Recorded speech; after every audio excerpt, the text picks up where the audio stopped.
driver's door. And out the freedom panel. Door. I mean, typically they're called doors. I don't know what you guys call it anymore. All you Jeep people. Well, we call them doors. Yeah. I mean, I call the top of my car a roof. You don't. So I don't know if the indignance is necessary. Even the woman that got sucked out of that plane was like, man, that sucks for you guys. That's a rough flight. I mean, she died. Well, eventually, yeah. So you think this dead woman is looking at us with sorrow? I can't imagine anything worse on a flight. I feel bad about that one.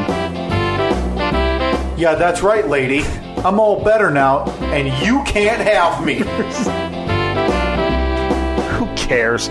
No, they don't do What do you anything. mean, who cares? The world was encaptured by the birth of a baby. Maybe the world was, but I think that baby sucks. How about that? How about that?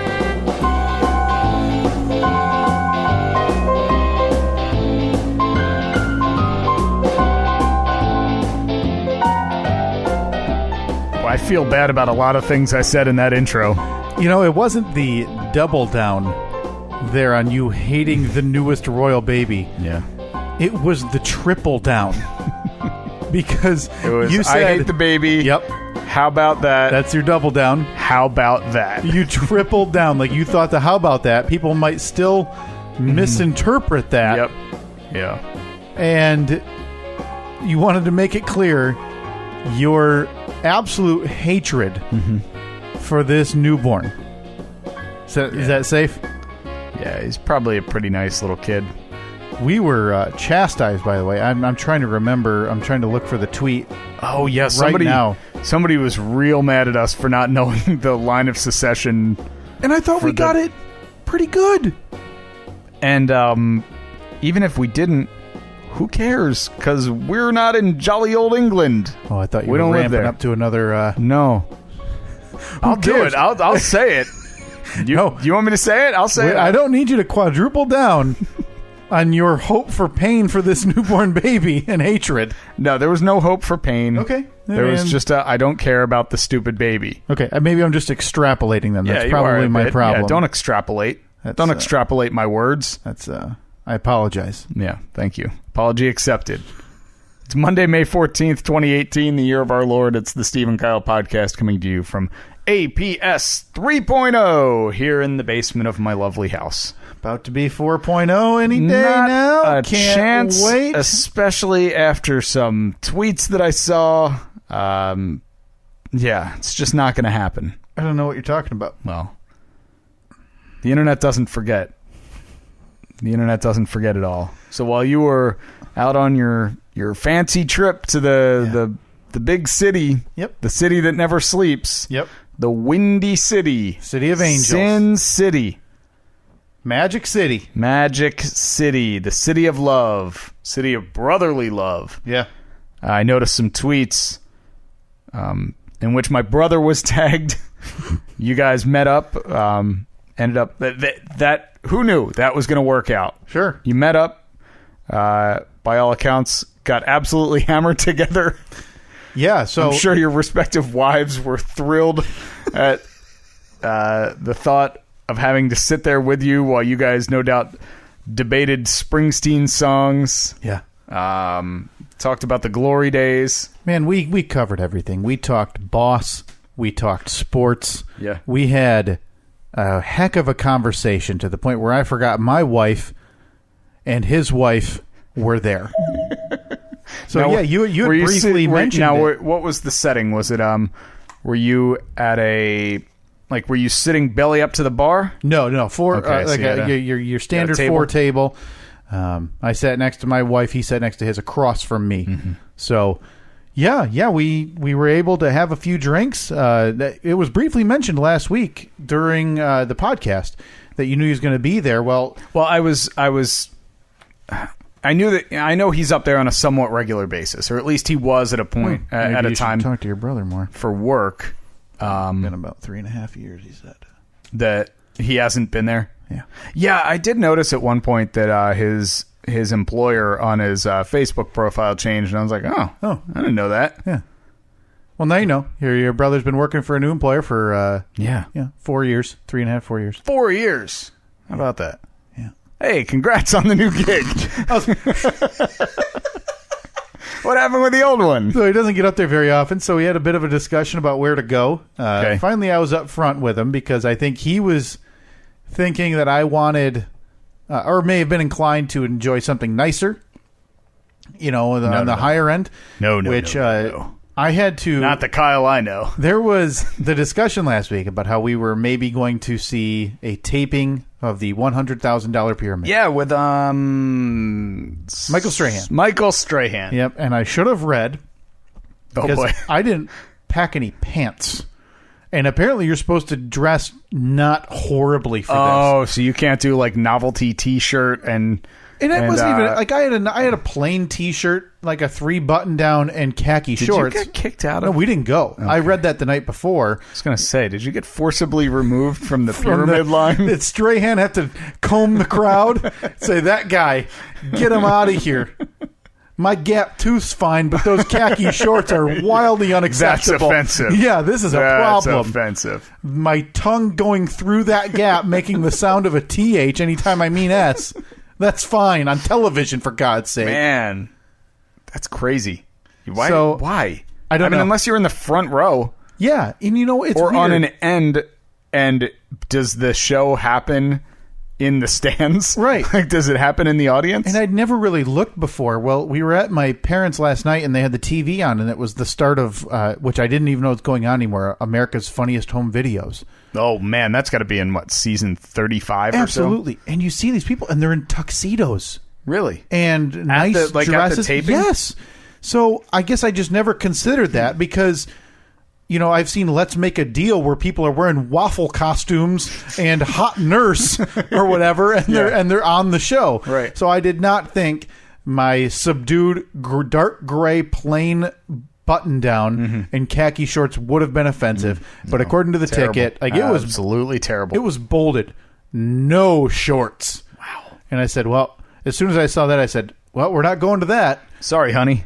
Yeah. The highlight of the trip is canceled. Right. And I had told her, because we put in for if you want to see Hamilton, you either shell out $300 to $500 a ticket minimum. That's it? Honestly, I thought it was more than that. Well, because I think now it's in New York, it's in LA, it's in San Francisco, it's in Chicago. But when it first came out, it was right, and it's on more. its whatever second or third cast, lead cast. So they also have a lottery where on their app you just put your name in for 1 or 2 tickets for their showings, and if you win, you can buy 2 $10 tickets, and they're random spots in the auditorium or in the hall, in the theater, whatever. If they're going to give them to you that discounted, why don't they just give them to you? Right. I mean, at that point, they're already reducing it from $400 down to $10. Really? You can't just go the extra. Well, I wonder if they're regular $400. I'm guessing not. I'm guessing that's the secondary market because all of these shows are selling out. So the secondary market pushes the prices there. Yeah. But I had told her, I said, if we win, we're going to have to go down, whatever, Fifth Avenue. Oh, yeah. You're going to have to go to the garment district. Yeah. Get pants and a decent shirt or whatever so we can go to this thing. We're going to end up spending $200 anyway. Right. Just because that's how they get. That would be a great scheme where they say, hey, here you go. You got the $10 tickets. Right. May we recommend Julio's on 3rd for a nice suit. Yeah, it's handcrafted Italian, and it'll be tailored by the evening. Yeah. Handcrafted, by an actual Italian man that day. And they don't fly him in, they boat him in. Because it's more expensive, but they want it authentic. Yeah, he's just sewing the whole way across the Atlantic. Yeah, so they boat in Silvio the Italian tailor, and he has your suit ready by the time the curtain opens that night for Hamilton. So, that was a fear. So anyway, we had to scrap that. So, we were able to meet up with your brother, like you said. So they were in for a Broadway show, his first time there in a while. Like I said, hadn't been there in 3.5 years. He said he was up there semi-regularly. Yeah. News, huh? News to me. News to me. So we did. So back to the original point was that he thought maybe I would want something a bit more upscale because our anniversary was Wednesday. That's not my bag. It never has been, and it never will be. Was he offering to pay? So that wasn't part of like that. He was offering to pay. You should. Right. Well, yes, we would like a fancy feast. Right. So he's not the cat food, but an actual feast of human food. I do enjoy fancy feast. Parentheses. Not the cat food, please. That's how you know that you're a high class individual. Yeah, right? When you still have to differentiate between cat food and human food with the same name. Yeah. Right. Yeah. So. He sends me this one place, and it wasn't like a super nice place. Yeah. It was a beer hall in this area that we were going to be in. There was one building I wanted to see on Saturday yet that we took a subway up to, so we were in this certain area. Is it the really skinny... the Flatiron Building. The skinny building. Flatiron Building, also known as the Daily Bugle from Spider-Man 1, 2, and 3, which is why I wanted to see it. So I'll hit the music, I swear. you start nerding out. Jameson. 11 minutes would be our shortest episode, but it would also be welcome. We've had YouTube videos go longer than this thing might go if I start babbling on about the original Spider-Man trilogy and the importance of the Flatiron Building posing as the Daily Bugle. Right, the original Spider-Man with Tobey Maguire. Tobey Maguire. Yeah. I don't know why I'm... blanking on the man who played J. Jonah Jameson. Great actor. Yeah. Fantastic. Is that Shia LaBeouf? Yep. The young Shia LaBeouf playing the aged J. Jonah Jameson. So we were in that area, and he was, I'm assuming, on the subway looking for restaurants and stuff in that area, and he sends us one. It's a beer hall, and I go, oh, that would be cool. And I look, and they're charging $17 for their own beer. Mm-hmm. And I'm willing to pay. I know I'm in New York. Pretty normal. I know I'm in New York. So I know I'm paying a premium, but I'm looking around and think, you know what? Why don't we, after I get done looking at this thing, well, let's look around a little bit, see what's in the area. So we found a few. So I find a bar, like more my speed. I find. Yeah. And I just had to ask him. Said, you guys are coming in for a night on the town, Manhattan, whatever. The kids are gone. Do you want? Or were you looking more upscale, or were you looking for more like a bar? Yeah. I don't want to ruin your thing. He felt the same way. Because, you guys you've been trudging around all day. Yeah. No doubt, got a little sweat build up. Sure. Got a bunch of bags from all the shopping you've done. And again, I don't have pants on this trip. Let that be stated. At that point, I'm presumably wearing a novelty T-shirt. Right. And some of the same shorts I have. You have the shirt that you bought from the man on the corner that says I heart NY. Right. And then it says Big Apple on the back. My biggest regret, there was a man who, and it was the morning we were going to a Yankee game, and we were leaving the Statue of Liberty. We're walking around that area, Battery Park. Mm-hmm. And there was a man selling $5 hats with the NY logo, which I'm sure was just a few degrees off-center just so he didn't get directly sued or a arrested. Slightly different font. Instead of Helvetica, it was Helvetica New. Right. And so he didn't have, but we didn't have cash on us. So I wanted this $5 hat so badly for the Yankee game, and I'll never see it. You can't find them anywhere. And I wasn't willing to look around, Steve. I'm assuming these were your name brand. You had a schedule. Yeah. You had a schedule to keep. So I asked him, I said, are you more, leaning upscale or leaning towards the bar? And he says, well, we'd probably prefer closer to a bar restaurant than up. I said, perfect. That's exactly what I was thinking, because we're going to have to adjust on the fly if you're picking somewhere where my napkin is now a goose. Yeah. Yeah, so you have to go into, like we said, the Italian tailor. Yeah, right. They call Silvio, and they have to put him on the cigarette boat to get over here to have that thing tailored. You come out of there wearing a brown coat with patches on your elbows. Sure. Absolutely. Have to look the part. So we settled on this Irish pub right in the area we were looking. We went and got a table, and they showed up.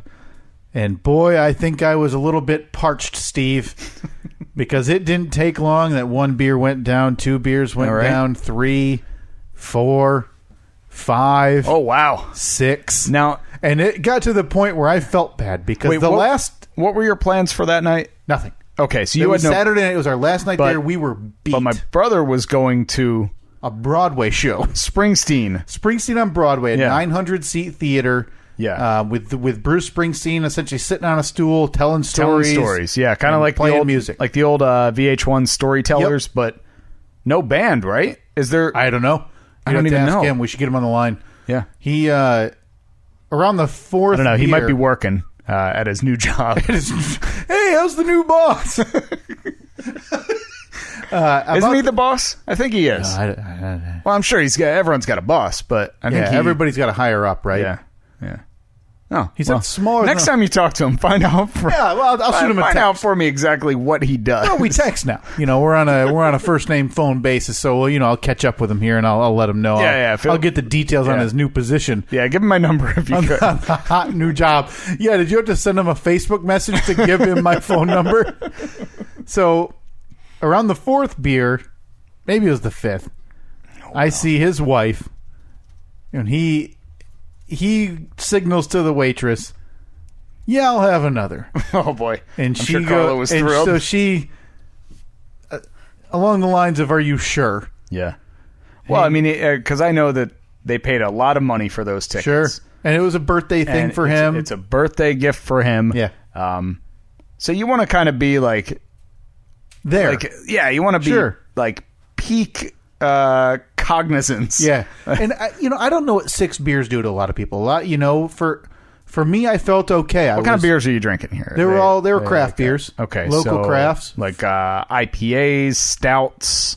No, he was Hefeweizen. It was a summer ale. Okay, so it was lighter on the lighter side, but it was still probably more than your standard domestic can you'll drink. If a Bud Light is like probably 4% or so. Yeah. This is 5.5, something like that. So I don't know how he handles it. I know when I leave there, I'm buzzed, but I'm not drunk. Were they staying in the city that night? Nope. They had a walk back to the train and a hour train ride back to their car, which was a 30-minute car ride back to their house. Oh, that is much longer than an hour train ride for them. He said that they got the train they were taking back was supposed to be like 57 minutes is what he thought. Yeah. Okay. But again, I don't know how he handles it. He orders another one. It's not my place to tell him no. No, exactly. And I mean, so you don't want to be the guy that ends the party. And he had said, because we didn't have anything planned, Steve, nothing at all. And because again, we were whipped. We had literally gone, and I'll recap just generally in a little bit all the things that I was able to do there in essentially 4 days. Okay. Wednesday afternoon to Saturday night we were there. So Thursday, Friday, Saturday, all day, most of Wednesday. But he goes, "Have one more with me." I said, "All right, man, bring me one more summer ale with his too." They bring it out. And so, I had 6 beers. I'm assuming his was 4 to 5 or 4 to 6 at some point. So it's time for them to head off to the Broadway show, even though I think, honestly, I could have sat there for hours. Honestly, It was like slipping into an old chair with somebody I hadn't caught up with in a while. It was that comfortable. You're at a bar where everybody knows your name. Yeah. They're always glad you came. It's that feeling, Steve. So they go, he's, "All right, can we get our tabs?" Yep. They bring it by. And that sly SOB, Steve, picks up the frickin' tab. Look at that. And I still feel awful. That. He must have gotten a nice salary bump at that new gig he's at.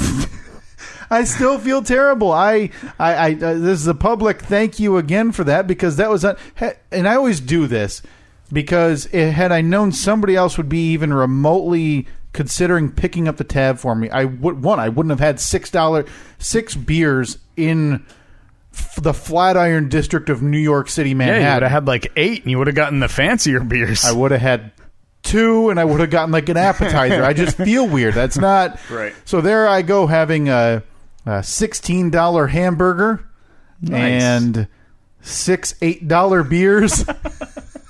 I'm sure it was, and your wife was no doubt drinking or eating. Yeah, everything. So like, it's just something. It's not like she was sitting there just not consuming anything. So thank you again, and Carla. I'm sure was as well. Yeah, I mean, I didn't see it. I feel terrible, but I feel so grateful. Let's do the math here. Thank you so much to Mike and Carla for that. That is beyond unnecessary to do that. So between the 4 people that were there, how many beers do you think were consumed? Like, 15? I'd get 15's a fair number. Okay, so 15 at $8 a piece. That's $120 right there, just in beer. You had a burger. You said a $16 burger. We'll just round that up to 20. So we're at what, 140. But what kind of food did they have? She had Carla had some sliders. I believe Okay. your brother had what was let's just say each person ate probably about $20 worth of food. That's probably on the high end, add that to the 120 in beers. All right, let's take away $10 of that. We're at $190. What's gratuity? Well, at 20% at least if you're a chump. 20% there's But I mean, you got to 30 remember that people working in New York City, even the bartenders make $375,000 a year because you have to, because their rent is $365,000 per year, and then they eat ramen every night. Okay, so safe to say they shelled out way more than they should have. Easily on behalf of me. I'll say easily 230. Yeah, probably that's a safe number. Yeah. Again, thank you. How's that make you feel? Horrendous. I feel so bad. I'm not kidding you. That was unexpected, unnecessary, but it was so kind, and I am so grateful. I was obviously more than willing to pay my own bill. Mm-hmm. That is just, that's a lot of money. Yeah. Well, so what are you going to do to repay him? Yeah, next time I'm in New York, I'll hope he's going to see a play. No, and then I saw because apparently he's not up there for work anymore. Apparently it's not a weekly thing. Who knew? Who could have possibly found out or known that? Who would have known? And then I saw a Facebook post from him later that evening of him and his lovely wife at the Bruce Show on Broadway. Yeah. With the hashtag 2 drinks, $41. Oh, yeah. Something like that. That sounds about right. So that family essentially spent a mortgage payment for a night in Manhattan between the tickets, the food and drinks before, the drinks there, the train, all parking, that stuff. All that stuff has expensive. to have been, like for me at least, probably more than a mortgage payment. Now I was kind of living vicariously through you guys all day Saturday because I got this is at like 1:40 in the afternoon. I got a screenshot of a conversation that was sent from my brother. Yeah. And it was your guys' text conversation back and forth. Hey, Mike.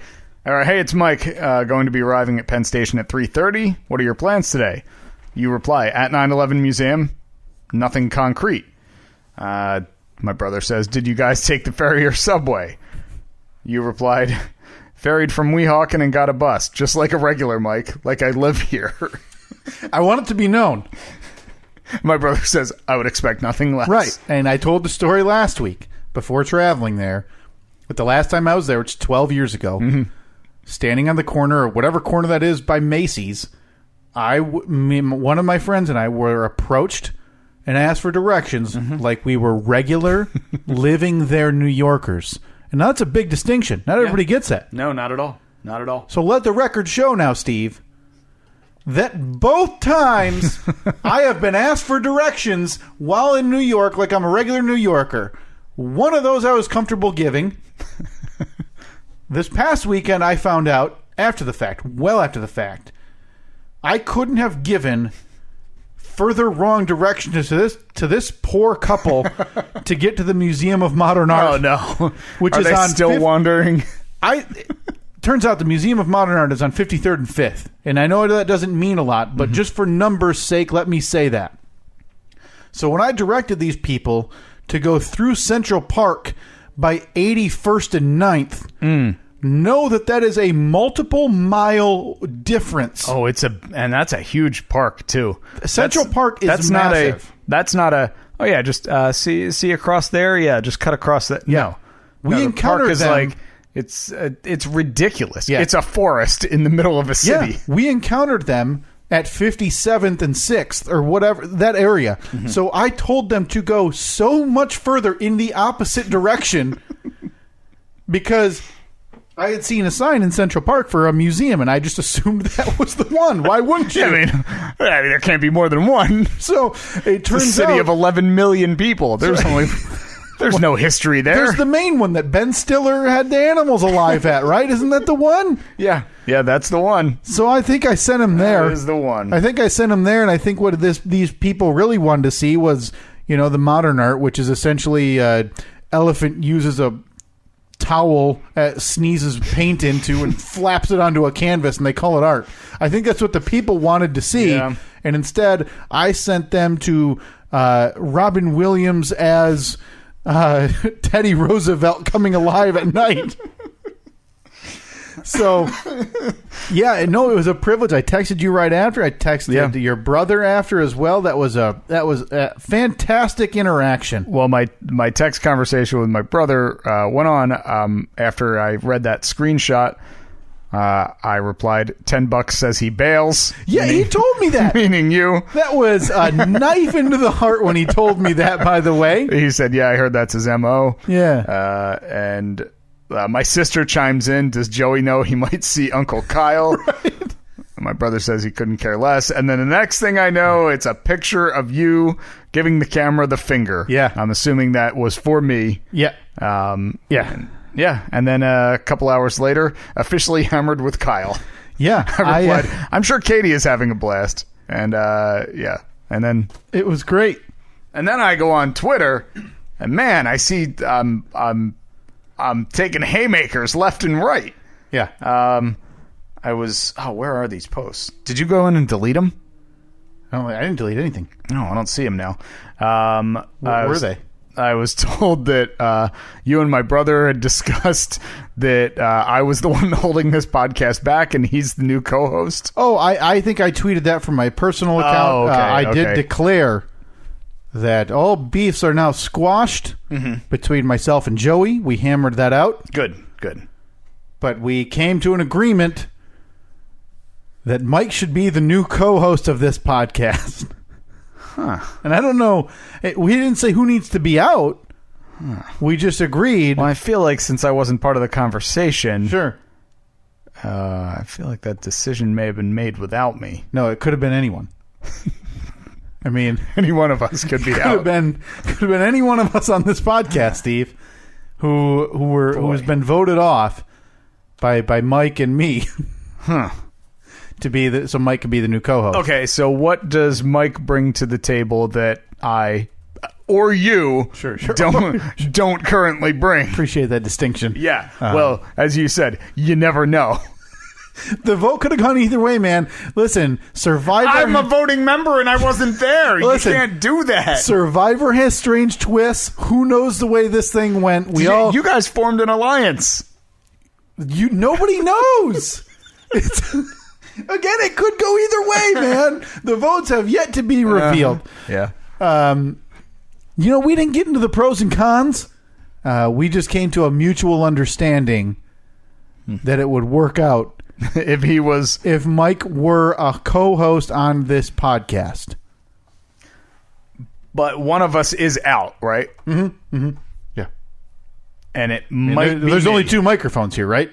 Yeah. I mean, it could be me. Sure. Yeah. Not really sure how I feel about that. But it could be me. Well, so there's a lot to take in. A lot to take in. So that was cool. It's able to spend time with the Steve, the better side of the Steve family. Let's see. And then there was also a tweet, by the way. You had said all rivalries with Joey are now squashed via my brother. All current rivalries remain with me and Annette's cat. Yeah. So you got beef with Abby now. So you got beef with me. You got beef with Abby. Well, no. We're going to dish this out right now. Well, it's important to note. You got nothing to say, do you? There is nothing important. I think when everybody looks at this, they're going to remember that one of the hosts of this podcast was able to squash the beef with a very young child, but could not squash the beef with a cat. Also worth noting is that one of the adults on this podcast had a beef with a cat and with a young child. So, Well, when you put it that way, you make it seem like I'm picking fights here, Steve. All right, so one of us is out. I guess... the vote to be determined. Oh, boy, I think I sense this week's web poll. Oh, my gosh. Oh, no. No, we don't need to do that. No, let's not do that one. Okay. Oh, my goodness. That's a nice sequitur there, because I had totally forgotten if we even have the tallies. Oh, that's right. I forgot. From our most recent web poll, which was... It was our beef. Was our beef with Steve's side gig justified? Oh, that's right. Yeah. Now I put that up last week when we were recording. I think I let it run for 2 days. And well, the problem is I tweeted a lot when I was in Sin City. Sure did. And it's hard now to find that poll. Picture of a cheesesteak. Oh, you went to New York City and you had a cheesesteak? City of Brotherly Love. Right. Yeah. That is what it is. I'm trying to figure out what's going on. What's the problem with the cheesesteak in NYC? Mm-hmm. Okay, I got the poll pulled up here on Twitter or on Facebook? Twitter. Okay, let me run to the Facebook one here quickly. Oh boy, is it closer than I'm going to be comfortable with? It's close. It's close. Is our beef with Steve's side gig legitimate, or are we being babies? Yeah. The options were yes, they're meanie heads, or no, suck it up buttercups, with 52% of the vote, the narrowest of margins. Oh, I don't like that. Yes, they are meanie heads. There we go. Now that's what I'm talking about. That's what we need. Yep. Now, the margin is horrifying. Mm-hmm. So, because as we've talked about, the other avenue of social media, Facebook.com/Steve and Kyle, as it did so much during the National Throat Goblin Championship, it could sway the totals, Steve, against me. And I said, if this thing goes south, if this poll goes south, I'm out of here. The chairs. Well, that solves the issue with who's leaving. Or are you leaving to start a podcast with my brother? Well, I'll tell you right now, if the poll goes south, I will be leaving. My plans after that aren't privy to you or this podcast, okay? So, again, on Facebook, the same poll. Yes, they're meanie heads. No, suck it up buttercups. With 53% of the vote. Yes, they're meanie heads. All landslide. Right. So with swept it. So that's 52 to 48% margin. Mm-hmm. We have been justified. Now, listeners of our own podcast gave us the narrowest of victories over your side gig. Yeah. In terms of our beef with them. Yeah. We're not going to forget that. No. Not a chance. Nope. While we're at it, simply because it is in my vision right now, it's time to take a short commercial break. You should try the new Lucky Billy bar. It's a chocolate-based candy bar with just a touch of pretzel and no damn nuts inside. Pick one up today wherever candy is sold. Brought to you by the Steve and Kyle Confectionery Cooperative. Just do it. Boy, I sure am hungry. What about you? Man, oh man, the sponsor of this show, Steve, they always come through in the clutch. Thank you very much to the Lucky Billy Bar. Yeah, of course. Sponsoring that segment of the podcast. I don't know if that's how sponsorships work. You can follow them on Twitter at Lucky Billy Bar. Again, that is something real and that should be happening. We should be getting, according to our friend Zach. Yeah. We will be getting within 4 days, within 96 hours, I will have the prototype Lucky Billy Bar in my possession. One going on the Steve and Kyle podcast mantle. Yeah. For APS 3.0 and coming May 2018, APS 4.0. No, coming April never. That has taken on a real TBD timeline. Now, Zach, when you're at the, because I'm assuming that he's coming to one of the two shows that we'll be doing in Portland. Mm-hmm. I need you to hand this thing off to me, like in a very inconspicuous manner. Oh no! I don't want to have to explain why a man gave me a candy bar for a candy that we made up on the podcast. Although I guess that right there is pretty much the That's the history of it right there. Yeah, that's honestly, that's the it. history of the mystery. It was or the mystery of the history. The history of the mystery regarding the Lucky Billy bar is that it's a candy bar we made up on this podcast. Although I'm pretty sure that you were pretty sure that it was a real candy bar. No. How did it come up? It was during our debate and our argument about when I was trying to think of something when the four of us were hanging out here. I was trying to think of something to compare a Snickers to in my dislike of Snickers. And I didn't want to think of something real, like and now I've compared it to a Charleston Chew. And I forget, Carla had a great comparison and something right along the lines of a Charleston Chew, and I forget it on Saturday. Like a Mary Jane? Yes, that's exactly what it was. The garbage candy of the candy world, right? It's those candies that if this were a European soccer league, it would have been relegated to the division below it by now. And that's where Mary Jane... It would be on, like, the bottom back of the jersey, too. Yeah, It wouldn't be, like, front and center. Yeah. So we're looking at... It's that level. Charleston Chew, Mary... We want to sneak into that market Maybe and Circus Peanuts. Yeah. And we just want to survive. We want to get there, and then we're coming for the king. Yeah. And that king is that nut-ridden menace known as Snickers. And we're not going to stop with the Lucky Billy campaign until we can take down Snickers. Well, we'll be right back after a word from our sponsor. You should try the new Lucky Billy bar. It's a chocolate-based candy bar with just a touch of pretzel and no damn nuts inside. Pick one up today wherever candy is sold. Brought to you by the Stephen Kyle Confectionery Cooperative. Just do it. And we're back here on the Stephen Kyle podcast thanks to our sponsor, Lucky Billy Bar. Always a pleasure. Lucky Billy Bar on Twitter. Always a pleasure to be sponsored by the Lucky Billy Bar. Yeah. So I think that once we have the prototype in our hands, obviously we can't eat it. No.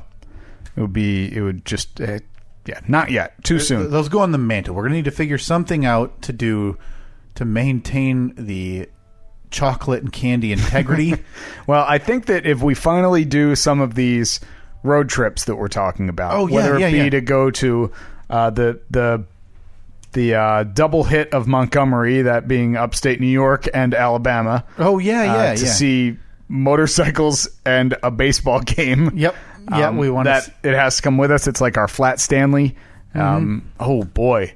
But I just thought, what if we fly somewhere and that thing gets confiscated because you can't bring food on the planes? You can. Although, we'd be okay with a candy bar. We just can't bring like an open bag of you're like not oranges supposed to or bring something. Like prepared food from home. I don't think so. I can't bring a meatloaf. Right. But I can bring a Lucky Billy bar. Right. Yeah. All right. Well, Lucky Billy bar is our new Flat Stanley. It's coming with us everywhere. Everywhere. It's our if it takes off like the one road trip 1 year ago happened, this thing will be going on with us on ones of other trips. We talked about the motorcycle trip. Mm-hmm. We've talked about going to see the I forget the team name, the Montgomery Biscuits. The Montgomery Biscuits down in Montgomery, Alabama for a baseball game. So now we had talked about wasn't there somebody who listens, we had him on 2 Minutes of Awkward Conversation. He's a helicopter pilot.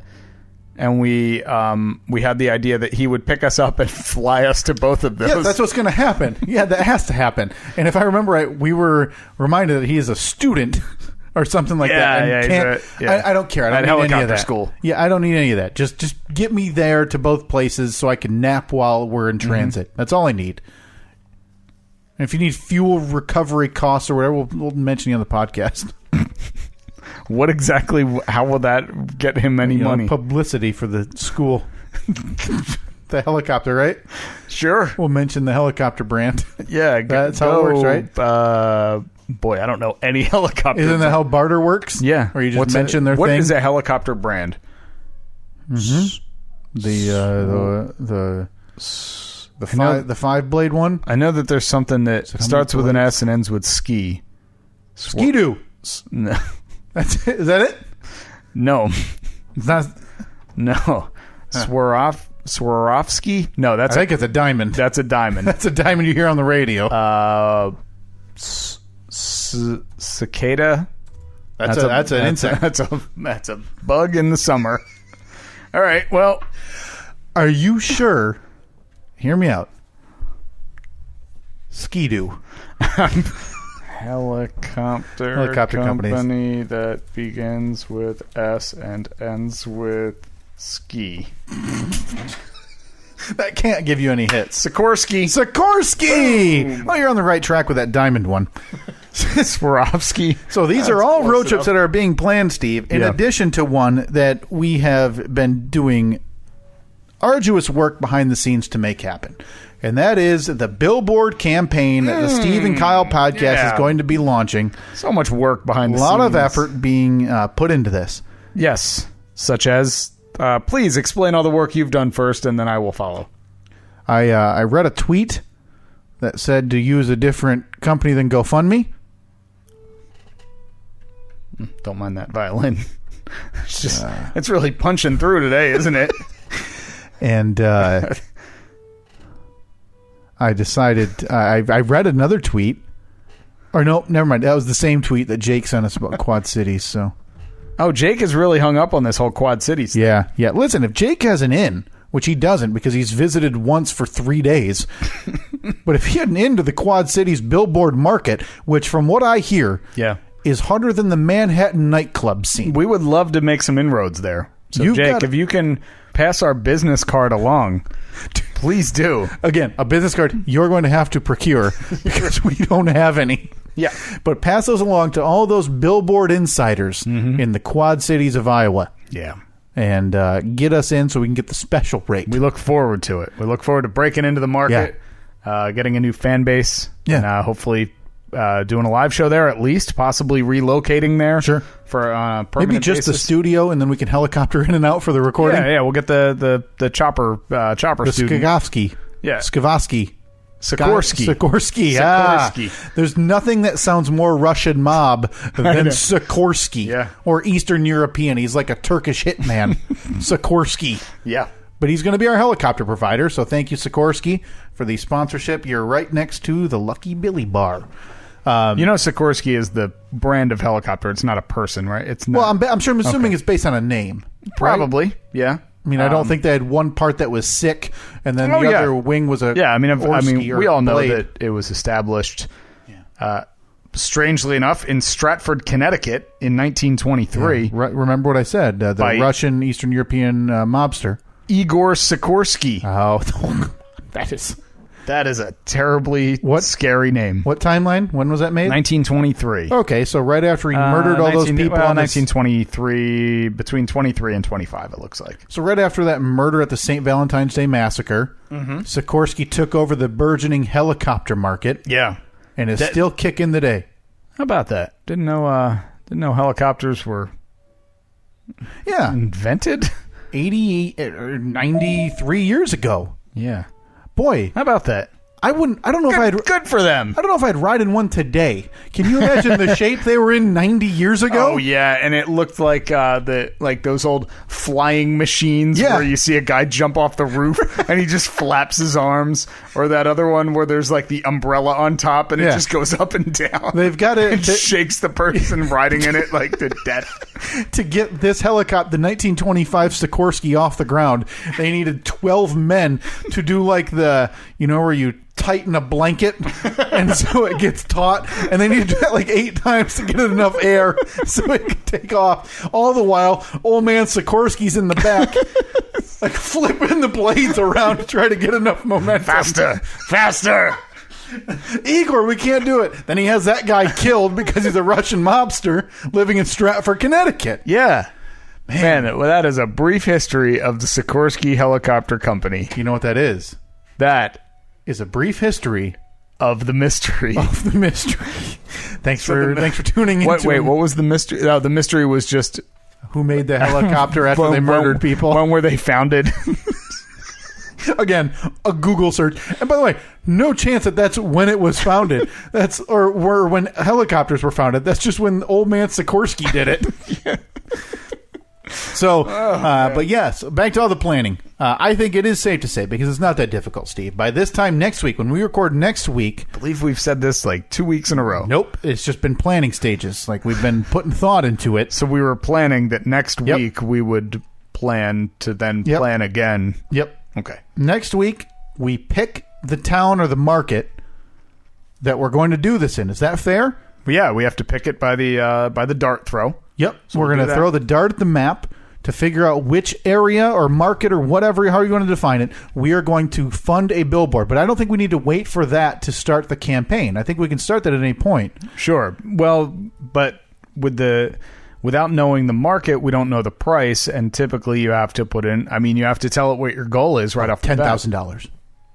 Do you think we need $10,000 for a week run? If we pick Miami, we're in trouble. Yeah, that's a good call. But I think we should look for quantity over quality, by the way. Instead of, like, if you can get 1 week in this prime spot for $500, we say, no, thank you. We want 4 weeks at $125 in front of Bill's house, right? That's only lit up when he puts his floodlight on his porch. That's the one we want. All right, so we have a lot of questions to ask this billboard company, the outdoor marketing company. Yeah. Oh, we'll record all these calls, too. We need to know, are there lights on the billboard? Yep.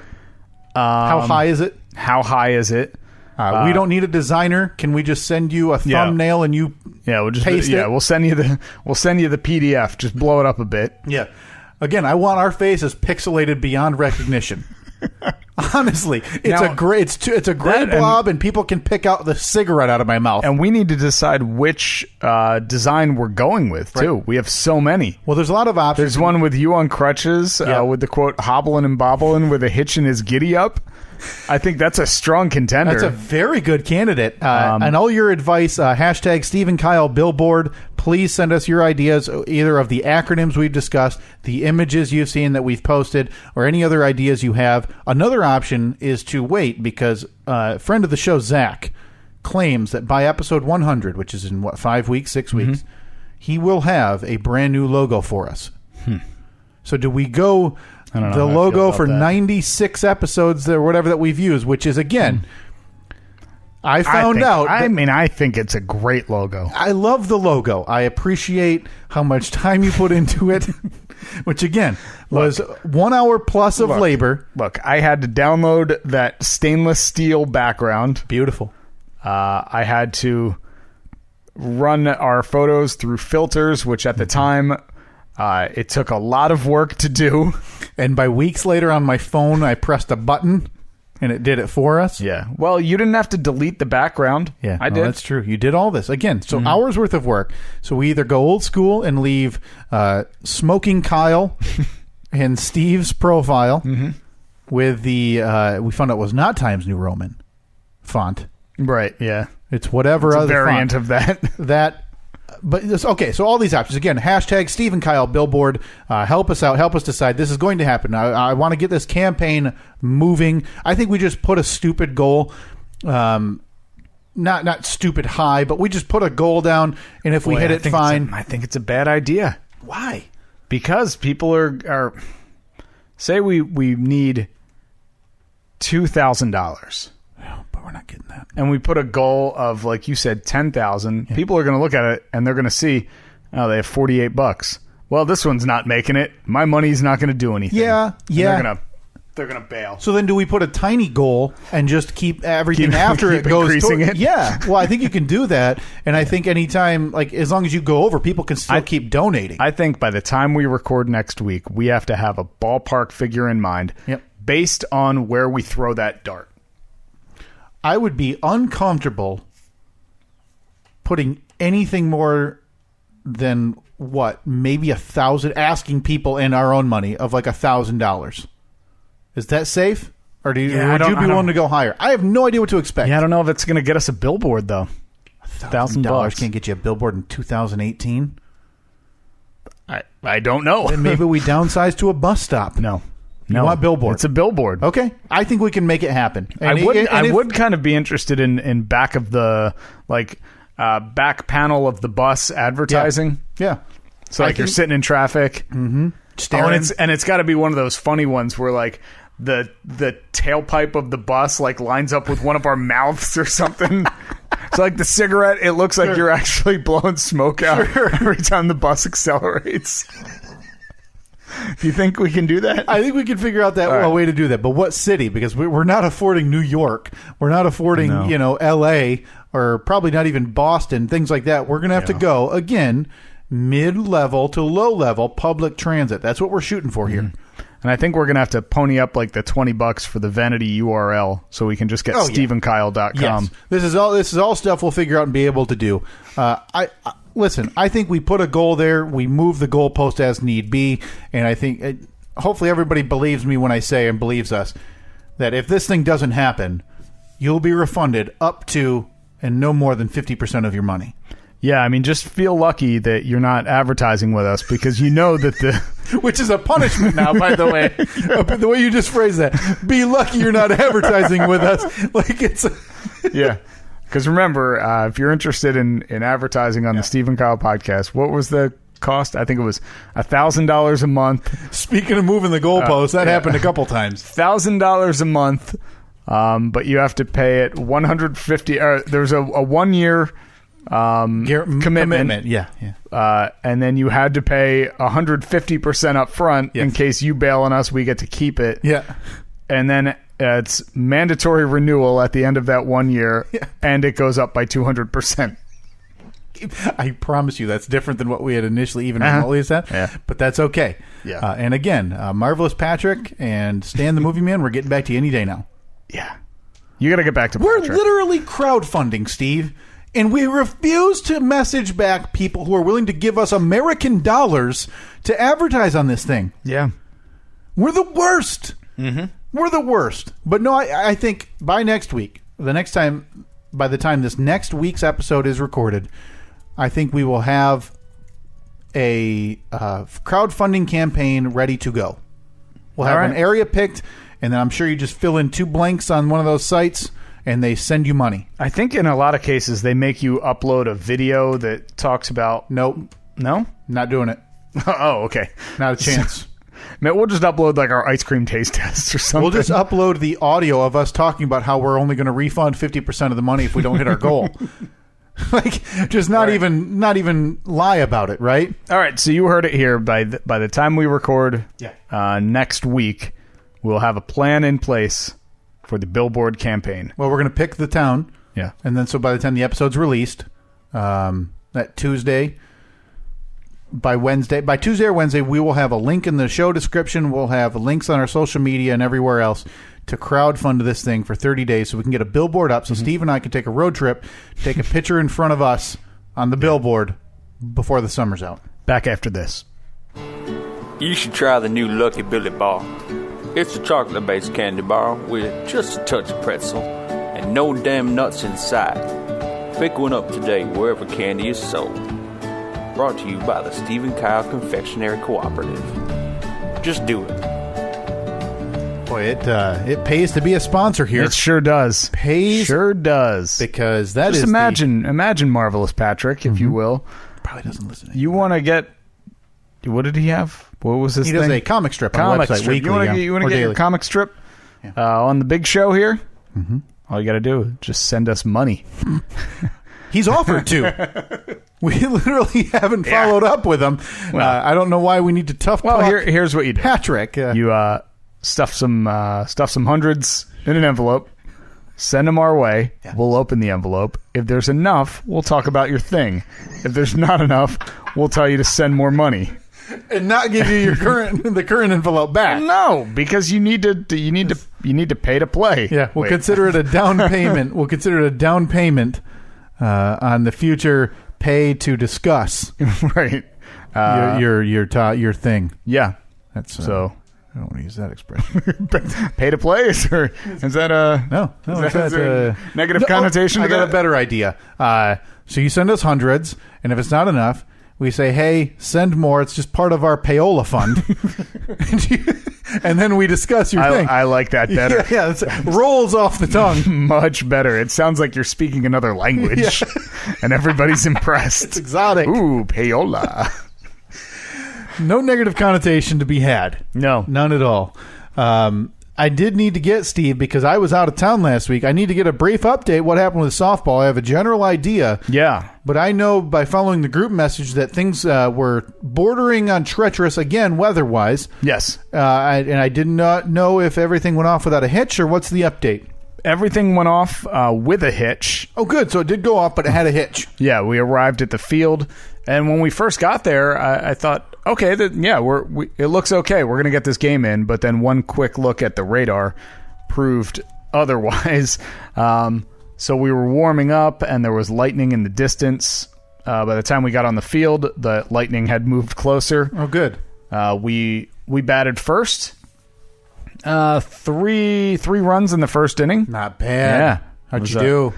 How did I do? Flew out to left field. Yeah, I know. I think it's time for changing the batting order. It was in all honesty, I swung at the worst possible pitch because I took the first pitch. Yeah, it was a strike. I always try to take the first pitch, which I think I got to rethink this, because if I take the first pitch, unless the second pitch is over my head or like over the backstop, I'm going to swing at it, because you don't want to get caught looking. Yeah, you don't want to strike out looking, you man. Would know. There are some real idiots who strike out looking, and you got to be grade A, top level moron to strike out looking in slow pitch softball, Steve. Yeah. So you don't want to be in that camp. No, you do not want to be that ugly idiot that would do that. That hypothetical ugly inside idiot. Oh, yeah, but very ugly. Very ugly inside based on them striking out looking, right? Yeah. Yeah, you don't want to be that guy.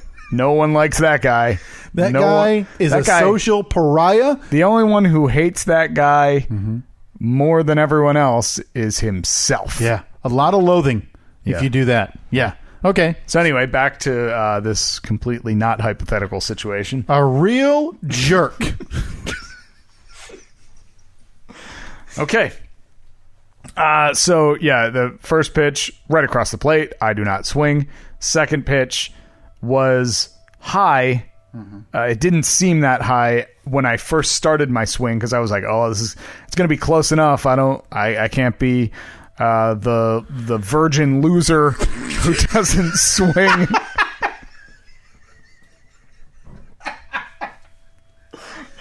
Who doesn't swing at the pitch. Oh, boy. I mean, you gotta listen to this guy, right? If you're that guy, you got a real problem. So I know. How old are you? Yeah, 31. Yeah, the 31-year-old.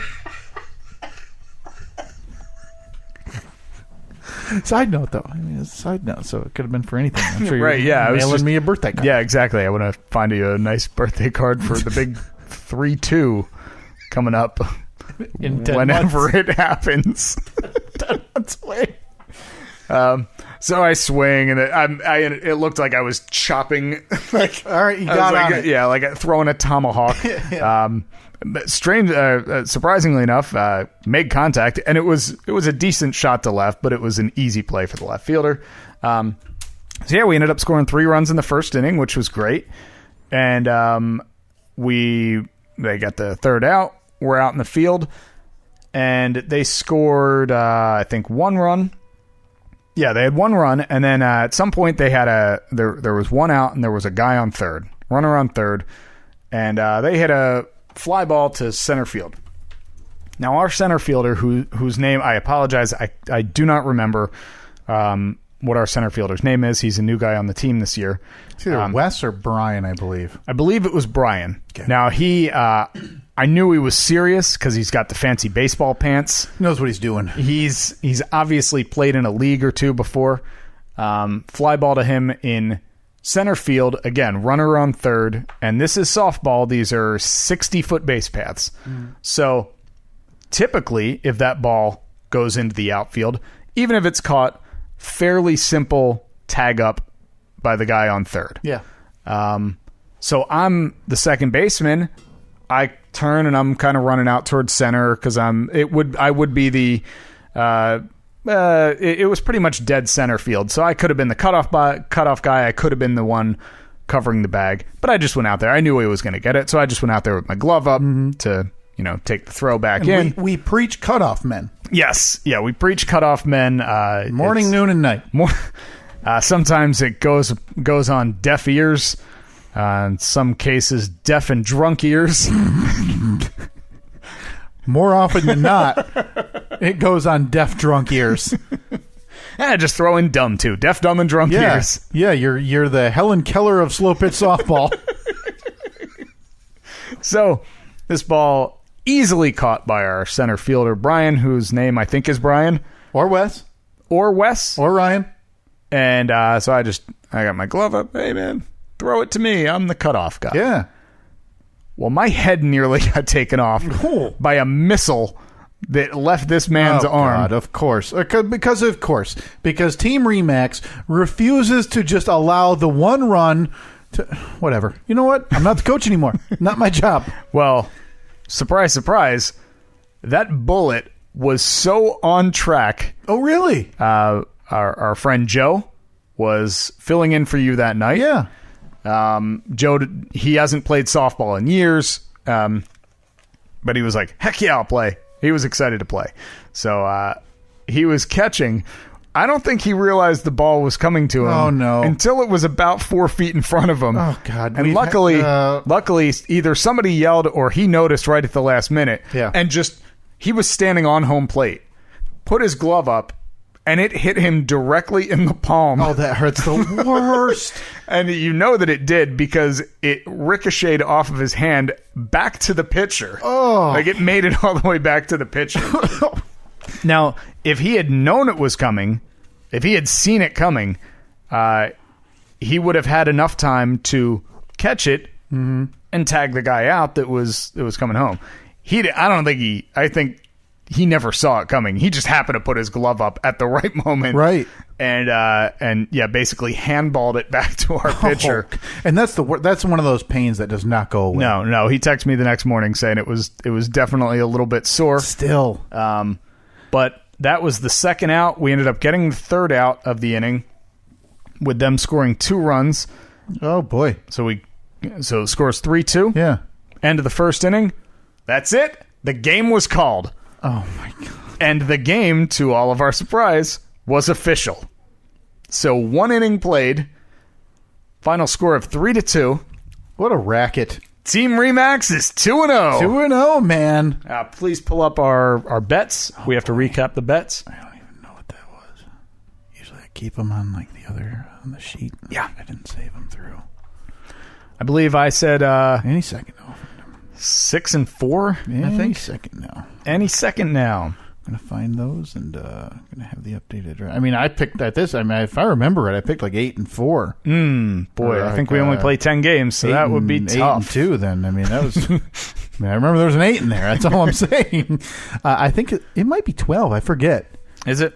Well, because we go into whatever. Either way, we only had a 1 game difference. I think you picked 7-5, and I picked 6-4, maybe. I thought I picked 6-4. None of our numbers are adding up. I just said 7-5 to 6-4, yep. which would be 12-10. So we're picking one of us picked the wrong amount of games, probably. Yeah, I'm fairly confident I picked 6-4, but if one of our historians could dig back through the archives, please do, because usually I keep this. I keep this in my documents. I did not do that this week, and that's why we need that intern. I know we need to get Nolan Ryan Young here.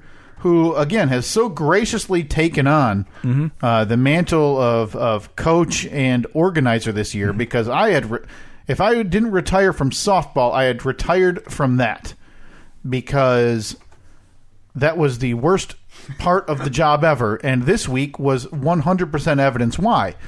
Because I was gone, and I gave note that I was gone.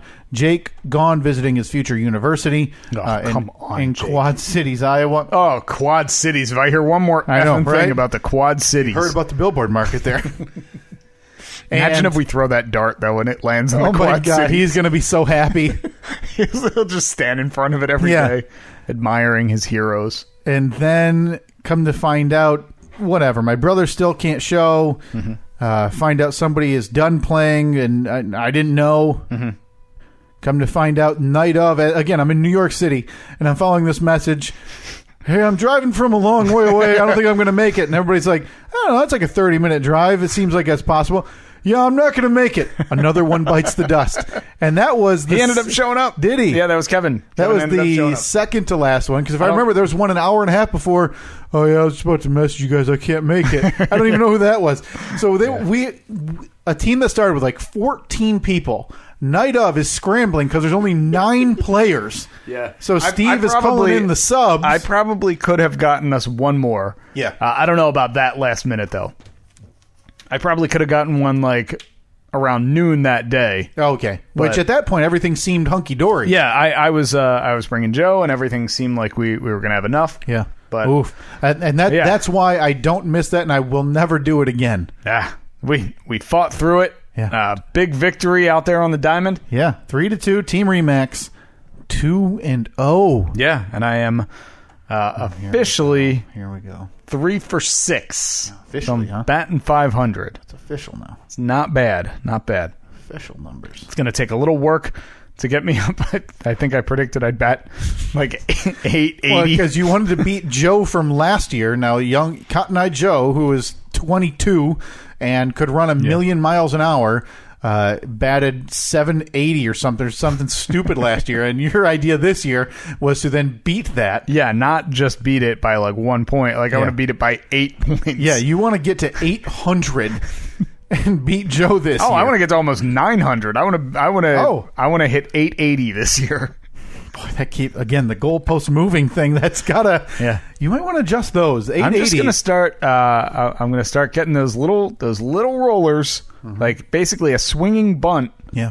Down the third baseline, because I'm confident that nobody down at the hot corner is going to be barehanding that ball and whipping it over. So let's say you get 50 at bats, 10 games, 4 to 5 a game. You get 50 at bats. You need 44 hits. You've already used up half of your non-hits. Oh boy, yeah, for the season. Yeah, when you put it that way, to get to 44 hits. Okay, so it's the race for 44 is what you're on. I'm calling it right now. Oh God. A streak starts on Wednesday. The streak starts, so you're saying you're not going to get an out. Well, I mean, the streak could be varying lengths. I mean, a streak would imply that you're going to start a streak with no outs because you need to consider outs. Look, I'm going one day at a time here. The streak, so Wednesday, I will be 3 for 3, 4 for 4, maybe 5 for 5. I don't know. It's safe to say also that you're not going to get to 50 at-bats based on if we are only playing 10 games, you need to average 5 a game. You had 4 in the first one. Or was it 5 in the first one? That was 5. Yeah, it was 3 for 5. That can't be right.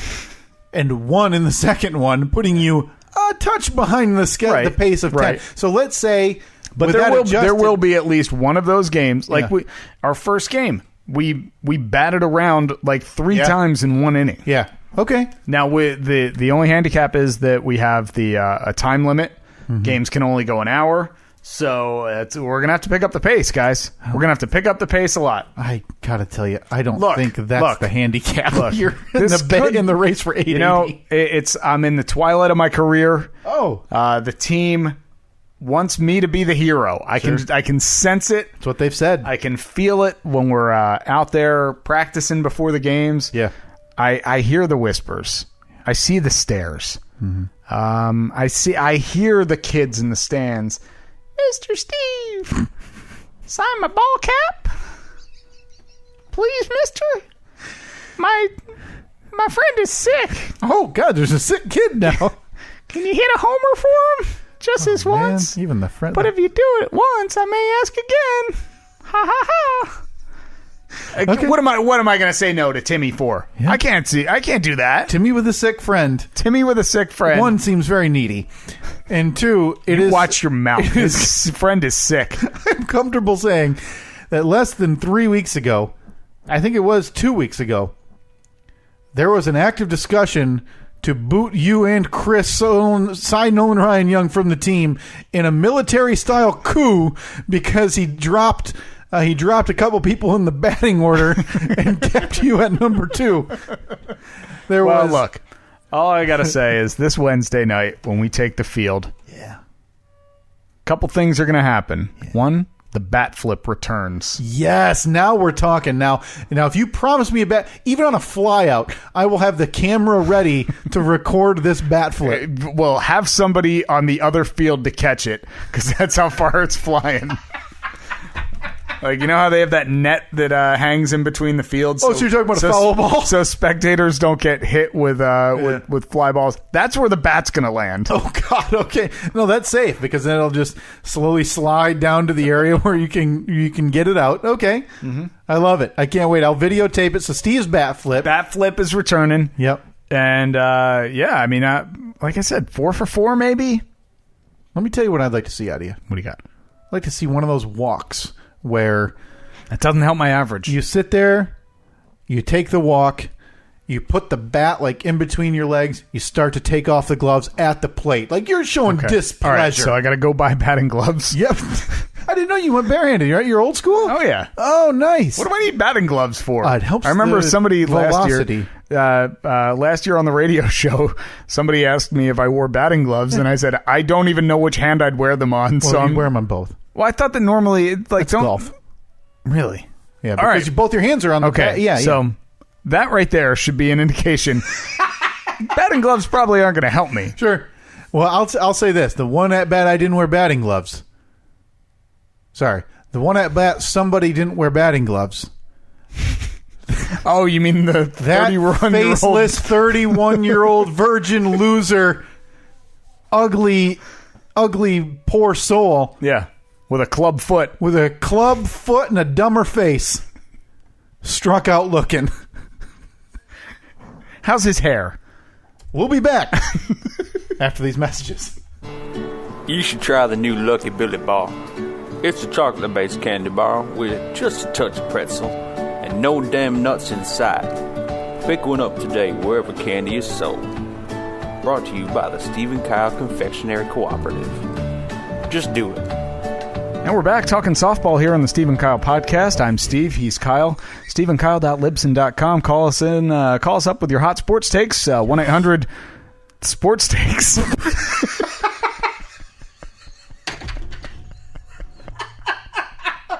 Is that taken? Can we get that Google Voice number of like 800 sports takes? Can we do that? I don't even know. That's way too many numbers, right? Yeah. Sport take? Would that work? 1, 2, 3. How about SPRT? Yeah. TK and then the number 8, because that kind of makes the same sound. Yeah. Sports Tate. It's closer to. Got it. That's the one. 1-800-SPORTS-TATE. So Team ReMax back this Wednesday, as we mentioned, for Game 3, 0-2. I said it before. We are 0-2. We're 2-0. 2-0. Sorry, I said it before. If this keeps up, we are going to have to bump up a division for fall. We are going to be borderline that team. Well, I think for the first game, that would be the indication. But the second team, like that team that we played last week, we only played 1 inning, but it seemed very evenly matched. We beat them twice last year. Did we? Yes. Okay. Well, but not like one of them was our first win. It was like 15-14. So you're probably right. But maybe they need to bump up as well. Yeah. So that's coming up Wednesday. We'll have a recap for that next week. Briefly, I'm not going to get too in depth in New York. If you want to follow what I did, Twitter was the best way. I saw a lot of the sites at Steve and Kyle on Twitter. Yeah.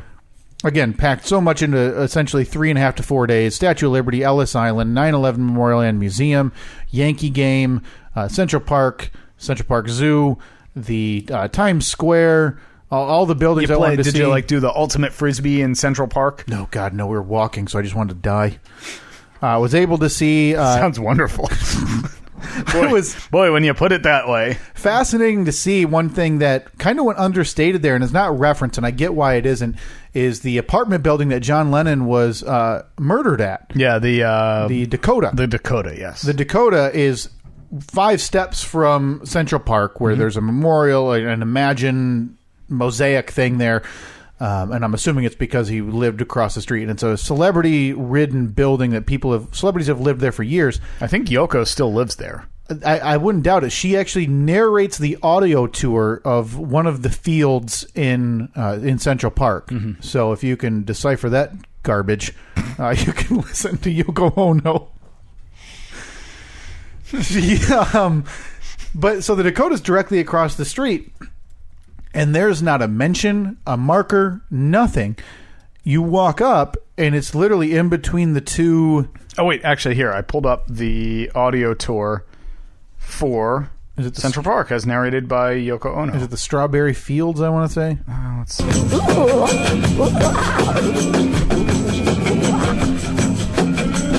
No, Yoko, what way? That can't be right. No, stop it. Yoko. Damn it, Miss Ono. Okay, that must have been the wrong track. Or she. You know how when you're doing those audio tours, it's always one off. Right. Like, yeah, I got to hit pause or go back. Great. So you go to the Dakota, and he was shot in between two gates entering the apartment building. Mm-hmm. And this is an upscale building, so there's doormen and people coming and going. There's limousines, all this stuff. But again, like I said, no marker, no mention of this is the spot. But I'm assuming the doormen know, because one of the front gate is cracked open, and so I stood back to take a picture of it, and the doorman got out of the way of the picture. He didn't have to do that. And cool. I said, thank you. I said, you probably get a lot of these. He goes, not that many. So I don't know. Maybe it's but it's so maybe it's understated. Because other people are more respectful. I mean, there's an X on the road where Kennedy brains flew all over the road. That's historical. You can still go there and pick hair fragment of Kennedy out of the road. I mean, I'm sure that there's got to be some memorial where Pete Billy 4. That tree? Yeah. I think it probably burned. That's probably where I got to go to get the arm meat. Yeah, arm ash. Anyway. Well, back to our regularly scheduled program.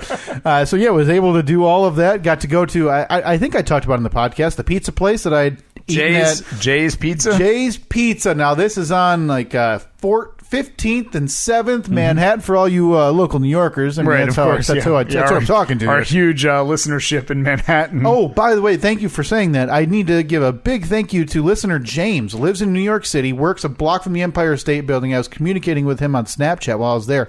Fantastic recommendation. Sent me a Google Doc that he had given his friends who were visiting with helpful tips on traveling and on how to get around. An immense help. Thank you, James. I kind of lost touch with him the last few days as things got busier, but know that did not go unnoticed. That was tremendous, and thank you very much. I was able to eat at Jay's, and the same thing as the Halo Top ice cream test we did. I had that sense of nerves of, oh no, what if it's not as good as I remember? If it sucks.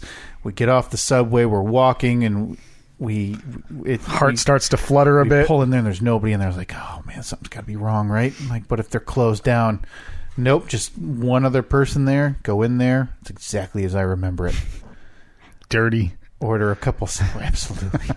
Their menu's expanded by 3,000% right. With egg rolls to stromboli to pasta to pizza to buffalo chicken sushi pizza. Everything that you have to have there in New York.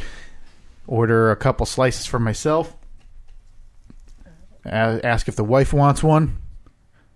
We sit down, and I'm more worried about her interpretation, right? Mm-hmm. Sit down, they bring it to me a few minutes later. I was like, there's the big moment, man. Here it is. Don't let me down, Jays. And I take a bite, and I fold it because I'm a New Yorker. I fold it.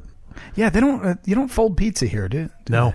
But the slices are smaller. If you go get a slice of pizza here, it's smaller than what you get in New York. You're getting a legit, quarter of a 12-inch pizza when you order a slice. Yeah, it's a big slice. That was one thing I noticed when I moved here. I'm like, oh, nobody folds it. Even here, if we get Little Caesars, I'll still fold it. Really? Yeah. And I wonder if it's just out of habit. I think it's a crust thing as well. It is thinner in New York, so it's easier to fold. Yeah, so you have to fold it, or else if you try to pick it up, it's just going to flop over. So you fold it, you funnel the grease right onto your paper plate, right out of it. Took that first bite, and it was like I had never left New York City 12 years ago. You were home. It was as good as I remember it, Steve. And what made it even better is we had gone down to another area a few blocks south. It was called Joe's Pizza, and it was used in Spider-Man 2, the movie filming. So Jay's wasn't enough. You had to go to Joe's. It's where Peter Parker worked for a while until the owner had to fire him because his responsibilities as Spider-Man were just getting in the way of him delivering pizzas on time. I'll do it. I swear to God, I'll end it right now. And I don't just mean the episode. I mean our lives. That's right, folks. Took 90-some episodes, but the first threat of a murder-suicide has been made. So we went down there to get a pizza, and that's busier because they have on their sign when you walk in, as seen in Spider-Man. And the slice was fine. It was okay. But you can no tell, J's, though. You can tell they're getting by. So we have that, and we keep walking. I was like, it's now or never. If I'm not getting J's today, 1, we're getting divorced, and 2, I'm leaving this city. Okay. So she acquiesces. We walk up to J's. Wait, so you went from getting pizza at one place up the street. Yeah. So you did like a pizza bang bang. And I could have still eaten. Yeah. I did. The one thing, and I told her this, I didn't eat enough. But based on the walking we were doing... you were probably walking, 20,000 steps a day? Yeah, I hit 22,000 every day I was there. So I was hungry all the time. Like, even if I ate a meal, well, I could go eat. Yeah.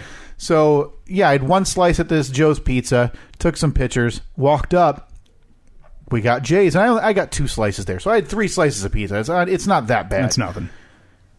And the difference was stout. Being able to, tasting from Joe's to Jay's.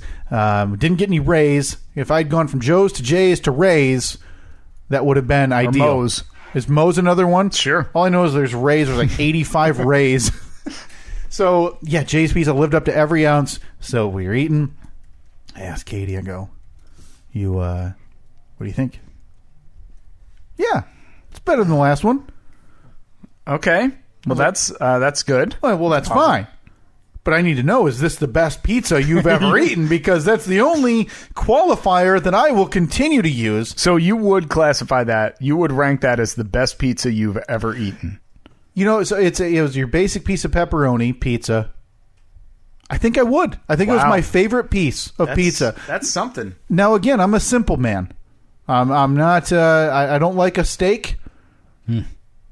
So take that with a grain of salt. But if you're in Lower Manhattan, Jay's Pizza is my favorite piece of pizza. And you also do like Halo Top. Oh, that has nothing to do with it. That is. That is By the way, I was privy to some information while you were on your little trip. Yeah. I received a text from an insider. Oh, okay. An anonymous source? An anonymous source. On my trip. An anonymous source who just happened to be sitting right across the table from you. Man, this could have been anyone. It could have been anyone. It could have been James. It could have been Mike. There you are. I mean, I'm assuming that's you. Indistinguishable. Spider-Man shirt. Yeah. That's definitely you. It was accompanied by the text... From the insider. From the insider, yes. We'll call her or him Patty. P-A-T-I. Oh, wow. Weird spelling on that. Yeah. Almost like Patty. Look who is enjoying some Ben & Jerry's. Oh, boy. I responded to her / him / them. Yeah, Patty. Patty. Patty. So I said, well, Patty. Yeah. I'd call him a traitor, but we all know this is the superior ice cream, so who can blame him? Yeah. You then apparently interacted with Patty and said, haha, I made him. He wants you to know that. He says, quote, marginal ice cream base, end quote. And I stand by it.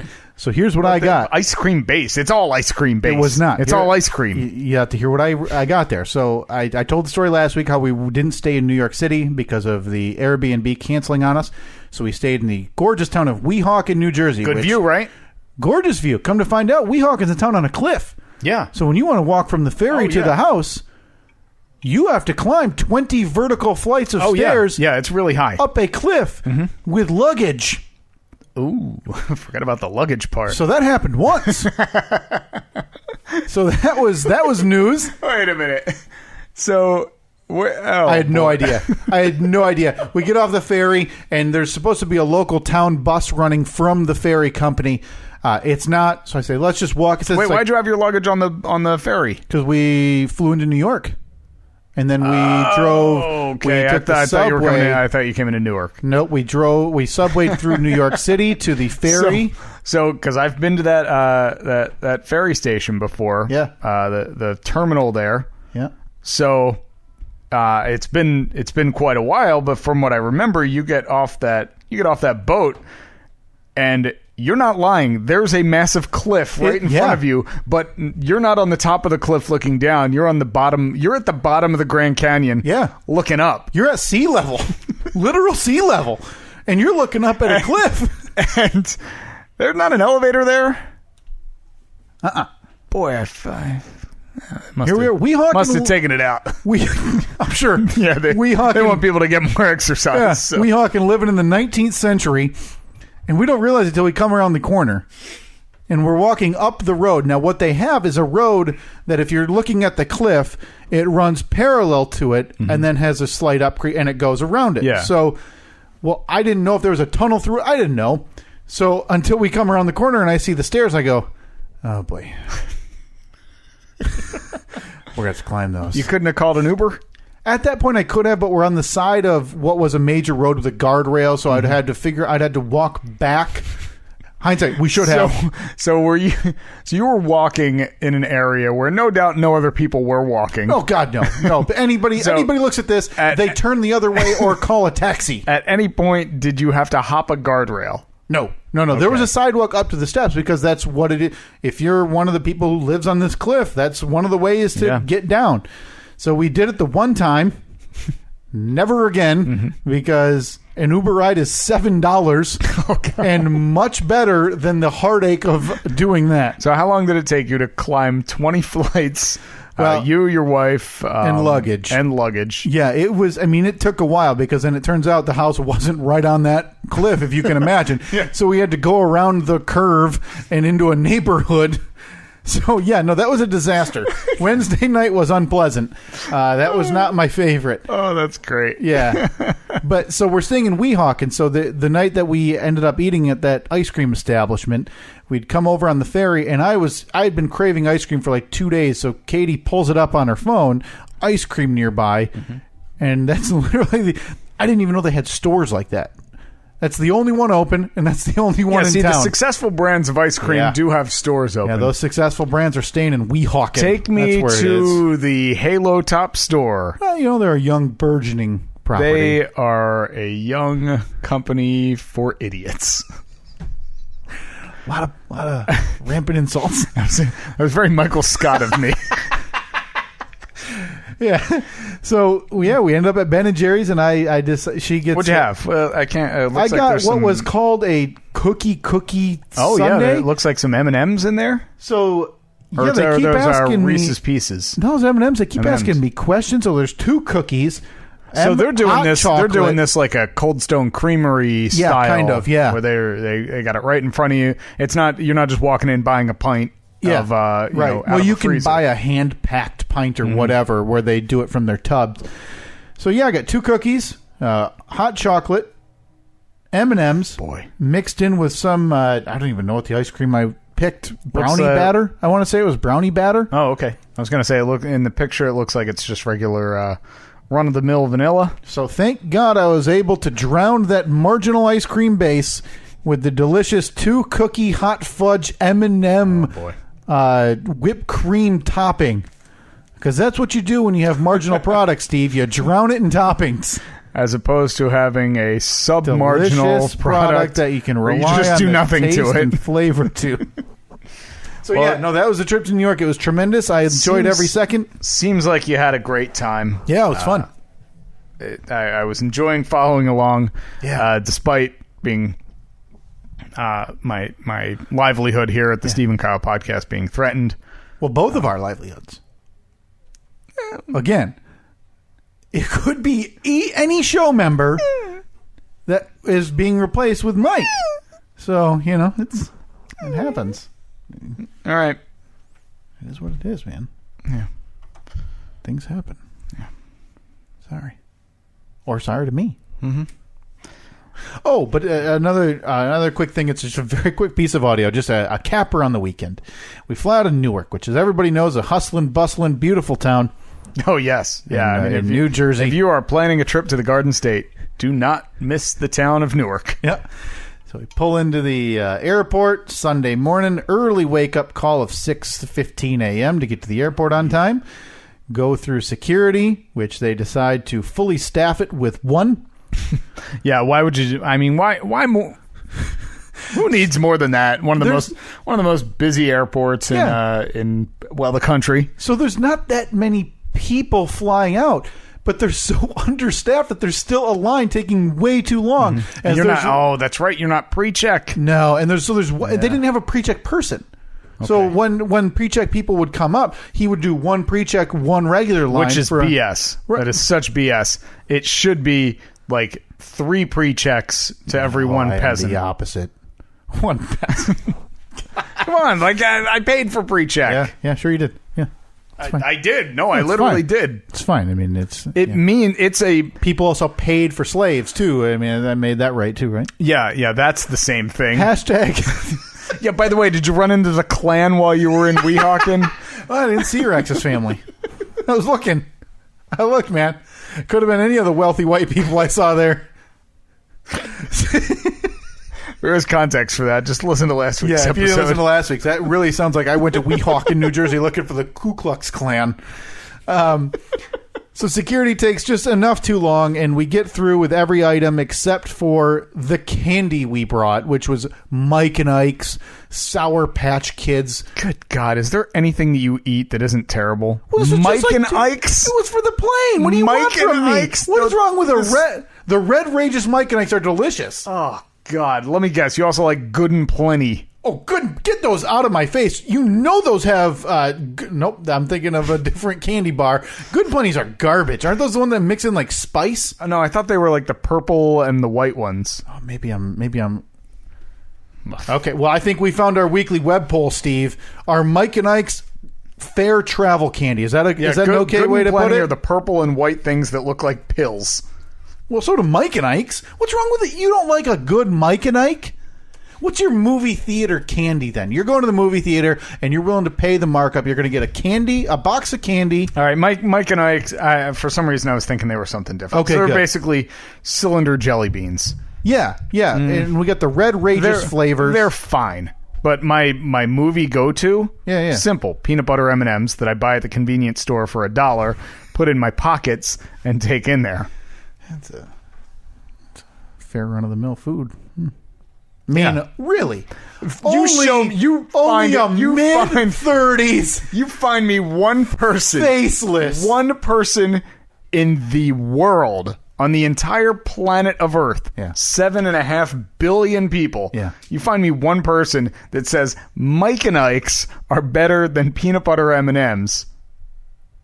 I will give you money. Boy, it's an interesting question because those are different bases. You're talking your sweet candy compared to your chocolate peanut butter combination. Mm-hmm. The two can be compared. I mean, here it is. You're gonna have to vote. Team Mike and Ike. No, we can't have another candy food poll. That's a good point. Yeah, we had already had one.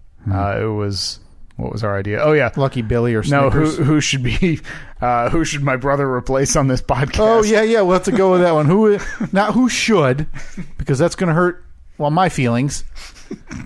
Who is Steve's brother Mike replacing on the Steve and Kyle podcast? That is so it's a loser leaves town. That's the way it is, man. Listen, retirement match. Yeah, that's what it is. It's tough sledding here in the podcast industry, and co-host seats are hard to come by. Yeah. Mike has muscled his way in. Not just anyone can do this. Yeah. Mike has muscled his way into a co-host seat on this show, and we need to determine who's getting the boot. Maybe we'll put that poll up, and then we'll have him on live next week. Yeah. When we reveal the results of who he's replacing. We'll get him on FaceTime or something. Yeah, that's a good idea. We'll do that. Yeah. So we get through security. They flag candy and decide that they need to inspect the bag. Of course they do. Katie has to go over there. Those soldiers are keeping you safe. They go over there. They take the candy out. They wipe it down with the bomb testing paper. Okay. Feed it into the machine. Like the actual candy or... No, the box. The box, okay. To make sure that... They wipe it with like an alcohol swab and then give it back to you. Like, no, it's good. Oh, cool. Thanks. To make sure that we had laced the Mike and Ike's with a detonator or something. Give us the okay. I still can't believe you want Mike and Ike's. With all the candy in this world. Well, first of all, of all the, it's not, quote, all the candy in the world. It's the candy that was in the bin at the grocery store we were walking to the checkout of at the corner. A little bit. I have no regrets. We got these at home. We're in the grocery store at the corner by my house. No excuse. No excuse. I wasn't going to the aisle. Are you crazy? No excuse. There is candy better than Mike and Ike's at the. That's where they put all the candy. Oh, we got Sour Patch all Kids. All of the M&Ms, the Snickers bar, Three Musketeers, Milky Way. First of all, you're paying $1 for a bar. I paid $1 for a box. You know what we haven't determined yet? How much is a Lucky Billy bar? I feel like it's got to be for the working man. What's 79 cents? Billy looks like. Yeah. He looks like a working man. I think we go over 79 cents and we're violating our contract with the people. Hey, Zach, we're going to need you to update that wrapper with a starburst that says, yes, only 79 cents. Yeah. And for you, the working man. And then when we do a king size later on, it'll still be 79 cents. That's our market. Yeah, it's like McDonald's, how you can get any size drink for 99 cents. Yeah, but the problem is you're not going to find the king size anywhere because we're going to produce 10 of them a year. Hashtag elusive king size. Yeah, it's like the Willy Wonka. Willy Wonka of garbage candy bars. All right, so Zach, we need that updated, logo updated. Please do. Starburst, yes, comma, only 79 cents, exclamation mark, for you, comma, the working man. Not working, working. That's a big starburst. So Billy's a big guy. Billy is a big guy. He can fit it. Yeah. So we get through security. We get on the plane, Steve. And what am I met with? I sent you a very short audio clip. Now, everybody knows when you fly in an airplane, you have to sit through their presentation of... Oh, yeah, the Dog and Pony Show. Yeah, this is how you lock your seatbelt. If this plane's going down, you're going to be good with this stupid life preserver. There's a life preserver under your seat if you can find it. And it's whatever. It's able to tune out if you put headphones in, whatever. Most of the time, unless you get a situation, Steve, like this. Above your seat will open, revealing an oxygen mask. Oh, boy. If this happens, reach up and pull a mask towards you until the tube is fully extended. That's what fine. What is that noise in the background? That's fine. It's what appears to be like the sound from action movies when somebody gets hit by a flashbang. Oh yeah, and they're just hearing coming back. Yeah. And it's above your seat will open, revealing an oxygen mask. Wait, where'd that come from? And their vision's kind of blurry. Yeah. And then they see somebody walking towards them with flames in the background, but it's just a silhouette. Yeah, that's what that is. So that went on for about 2.5 minutes. And that was, again, I heard that with my earbuds in and music on. I go, you've got to be kidding me. How is this happening? So a beautiful, lovely trip capped by the Newark. Yeah. Well, Newark always seems to happen. Yeah. At the end of every trip. Fast Five. 1, 2, 3, 4, 5, 5, 4, 3, 2, 1. All right, the Fast Five, proudly brought to you by the Lucky Billy Bar. Just a touch of pretzels with not a nut in sight. Now just 79 cents. Yes, only 79 cents for you, comma, the working man. Do we have to say the comma? Oh, yeah, I think it emphasizes, I like the touch. Emphasizes it nicely. Like, it's like we're talking down to him like, yeah, idiot, there's a comma here. Well, look, hey, I'm very picky when it comes to my candy bar wrapper design. I get it. Okay, I'll do it this week, Steve. All right. The sports betting ban. Oh, boy, that's huge. It's a big deal. Yeah, I didn't even know that was something that was in the Supreme Court sites. I know you'd have to be a degenerate to be checking online every day and know the Supreme Court opinion you release probably schedule. are the kind of guy that strikes out swinging, or strikes out not swinging, strikes out looking. 5'8", virgin. It keeps getting tossed. 30 to 32. Fixated on comic books. Yeah. Stupid hair. Or lack thereof. Floppy foot. Or like just a bum foot. Yeah. I mean, you got to be that type of guy to be doing that. Yeah. Lucky to have found a woman at all. Or man. Or man. It could be man. This hypothetical person. Right, exactly. Could be anybody. Kelly Sadler. Nothing. No. John McCain comment? Oh, okay. It's the one about how he was... I think that's her name. I should double check. Yeah, that was the White House spokesperson of some kind. Who knows, man? Yeah, but basically said, yeah, well, he's almost dead. That's cool. That's a war hero. I mean, any way you want to look at it, he's a war hero. Mm-hmm. Whether you think he's a real hero or a fake war hero that gets caught. Royal Wedding. Boy, am I... Pins and needles, right? Yeah.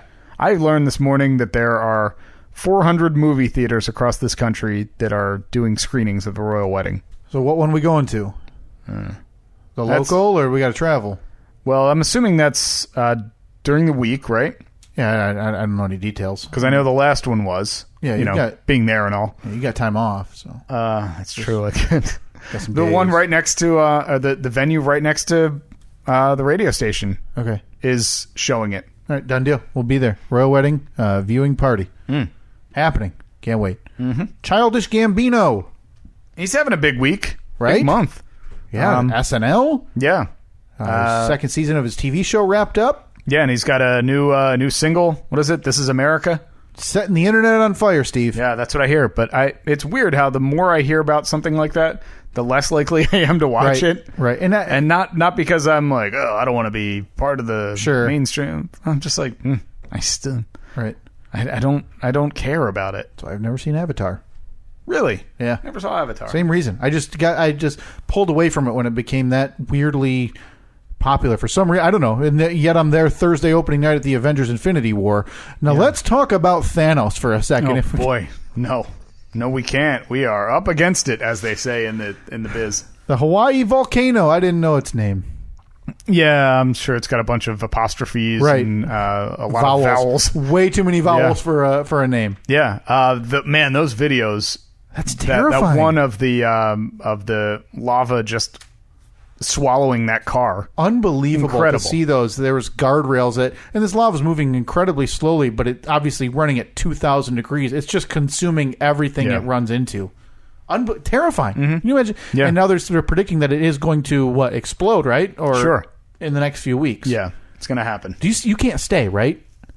But this goes back to Katrina too, where they were they gotta go. They know. Have to get out. Like people who live in Tornado Alley. It's like that it's eventually going to happen. Yeah. But it's just a matter of whether you're going to be in the path of it. But Tornado Alley, you can't. Tornadoes 30 seconds. Wham bam. This is something like, hey, there's lava coming to your house and this thing's going to pop in a week. Yeah. You should get the hell out of here if you can. But there's going to be those people. They just, no, it's my home. I'm going to defend it. I grew up here. You're going to hose it down as it comes out. I'll get it. So, that terrifying prospect. And now I guess they're watching volcanoes all up the West Coast to see if it has any type of effect. Seismic activity. Childish Gambino, the video for This Is America. If you are into that, he released it's a new single, and it's the actor, comedian, musician Donald Glover. Now is because I am not familiar at all with Childish Gambino. Sure. Boy, yes. Hey there, friend. The streak continues. What's that, like 10 in a row? That is every week except for April 2. What the hell was going on that week? Yeah, I know. We need to go. Maybe I can go back and re-listen and find one. Comb through it. So I know Donald Glover, but I don't. Is his? Did that start out like a parody, and then it just kind of became serious? I don't know, because his first album compared to now is so radically different. He did an EP and then an album, and those two I absolutely adored. Okay. I loved them. I went and saw him in concert. Not to sound like the hipster who says this about everybody, but I was able to see Childish Gambino in a small theater in Detroit when he was well known. And it was a serious show. Absolutely. Okay. Yeah, his music. I don't know. I guess I just always thought by the name that it was like, it just sounds silly. Right. Well, and he got his name from a Wu-Tang Clan name generator on the internet. Oh, that's where it comes from. Gotcha. And so he rolled with it. Yeah, like most people, they input their name. Yeah, and they say, that's funny. Yeah. Let me tweet this." He actually said, "All right, that's it. Time to start a career." So it probably did start as some type of parody, but now his music has taken on another life to where you can find threads of tweets of people breaking down the imagery in this music video, and that's above me. That's not my bag. I'll listen to the music and enjoy it if I like it. And it goes to show how anti knowing music I am. I do not like his new music whatsoever. All right. Like, I've stopped following him, his music, because his first music I really enjoyed, and now I think it's atrocious. But All right. but the internet adores it. Yeah. But yeah, huge week. Hosted SNL a week ago. Got rave reviews for that. TV show. He's won an Emmy. What's the TV? It's Atlanta. Yeah, Atlanta. On FX. He is pretty much the top of the entertainment world right now. Yeah, he's let's see. So that means that within a week, sexual harassment charges. Sure. And he will be destroyed. Or terrible to work with. Yeah. Something like that. Yeah. Man, that's got to be weird. If you're a celebrity, even if you have a clean conscience. Yeah. Just wait. Just knowing that the possibility, all somebody has to do is just say, oh, yeah, he touched me inappropriately. And look, I know that obviously the accusations have to be taken very seriously, but I'm sure that anybody could have an accusation thrown at them. That's a scary thing, is these completely ruined careers. In some cases, their careers should be ruined. Justly, yeah. Harvey Weinstein, yes. Kevin Spacey, yeah. But I mean, that's got to be a weird, like a very vulnerable to live situation. On edge. Yeah. And people wonder why Derek Jeter made women sign NDAs and agreements when they entered his apartment in Manhattan. Yeah, that's crazy. It's not I mean, honestly, he looked out for himself, gave him a gift basket on the way out the door. That's like the only thing you can do is just smile and be nice to literally everyone you run across. Awful life. I couldn't.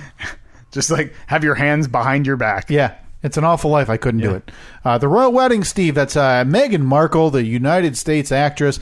Prince Harry, the redheaded charmer from England. Boy, getting married. We excited.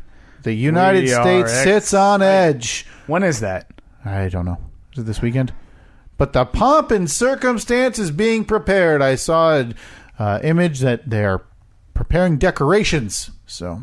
it's nigh. The time is nigh, Steve. Yeah. For the royal wedding Can't part 2. Wait to watch all of the recaps that are 30 seconds or less. Again, this is a marriage that will result in 0 kings, queens, anything of the like. You better watch it. You better make sure you got your facts straight. By the way, there. I did find that's Betsy Boo on Twitter. Apologies, but we did get it right, so suck it. Yeah, Betsy, normally... your tweets are nice. Yeah, that usually was not a nice very tweet. kind, and you came at us with heat this week when we looked it up and got it right. So, yes, Betsy, we accept your apology. Yep. We'll wait for it in handwritten form. Kelly Sadler, the White House aide it was leaked within hours that during a private meeting, during discussing the appointment of somebody, they're discussing John McCain's swing vote, which he has been for years. Who cares anyway? He's dying. Met with a enormous thud, obviously. Leaked to the press. And there has been 0 public apology. She has apologized to Meghan McCain on the phone. Meghan McCain on the phone told her, you need to apologize publicly. Has yet to be done. It's not a good look. Sarah Huckabee Sanders had a meeting the next day where they discussed, where she chastised the entire team for leaks. Yeah, that was the issue. Yep. The issue was that it was leaked, not that it was said. She did supposedly say, it shouldn't have been, she did say that it shouldn't have been said in the first place, but that should be the main hitting point, I right? love the fact that there are so many moles in this White House. But you know what's funny is this whole chastising got leaked within hours. Yeah. it's a never-ending circle. So fun to watch this carousel at the circus go round and round, Steve. Yeah. And first and foremost, huge news today on the sports front, the gambling front, and the state political front. The sports betting ban. Now, this was PAPSA, I believe, was the law in 1992, which was something about amateur athletics and not being able to bet on that. And up until today, Nevada was the only state allowed to allow single-game bets on athletics. So that is not the case anymore. Right. The Supreme Court struck down that law prohibiting fully sports gambling. So does that mean that like the sites like FanDuel did they merge with DraftKings? Nah, I know they dropped the bid for that, or were told you can't do that based on monopoly, I believe. Because so does that mean that like there's going to be OTBs Like off-track betting places all over the place now? Yeah, as soon as a state legalizes it in their own state. So it's on a state-by-state basis unless the federal government decides to step in and legislate it themselves. Mm-hmm. So a state-by-state basis, which New Jersey will be taking bets within 2 weeks, it sounds like, at Monmouth Park. Yeah. And it sounds like there's a handful of states ready to go, upwards of 11. They think 32 states within 5 years will have sports betting. Wow. So it's a matter of the state just pushing the legislation through for suckers like me, Steve. That's right. To finally be able to indulge.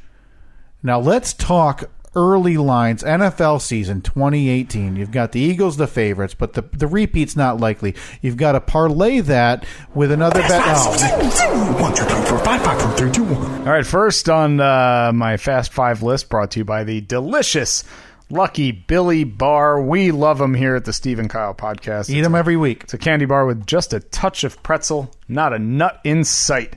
First on my Fast Five list, Hulk Hogan. Hulkster. Yeah, in due time he'll be back. He's returning. Not official. Well, unless it's within the last hour or two. No. Oh, okay.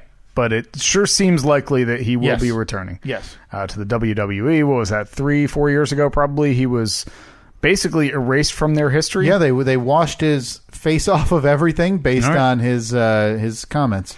Next, sports gambling. Just talked about that. I can't wait. But it is ready honestly, to become a degenerate, is what you're saying. Yeah, it's a huge day. Honestly, this is a big this is a financial windfall for states who allow it to happen. Finally, nope, not finally. Only number 3, Mother's Day.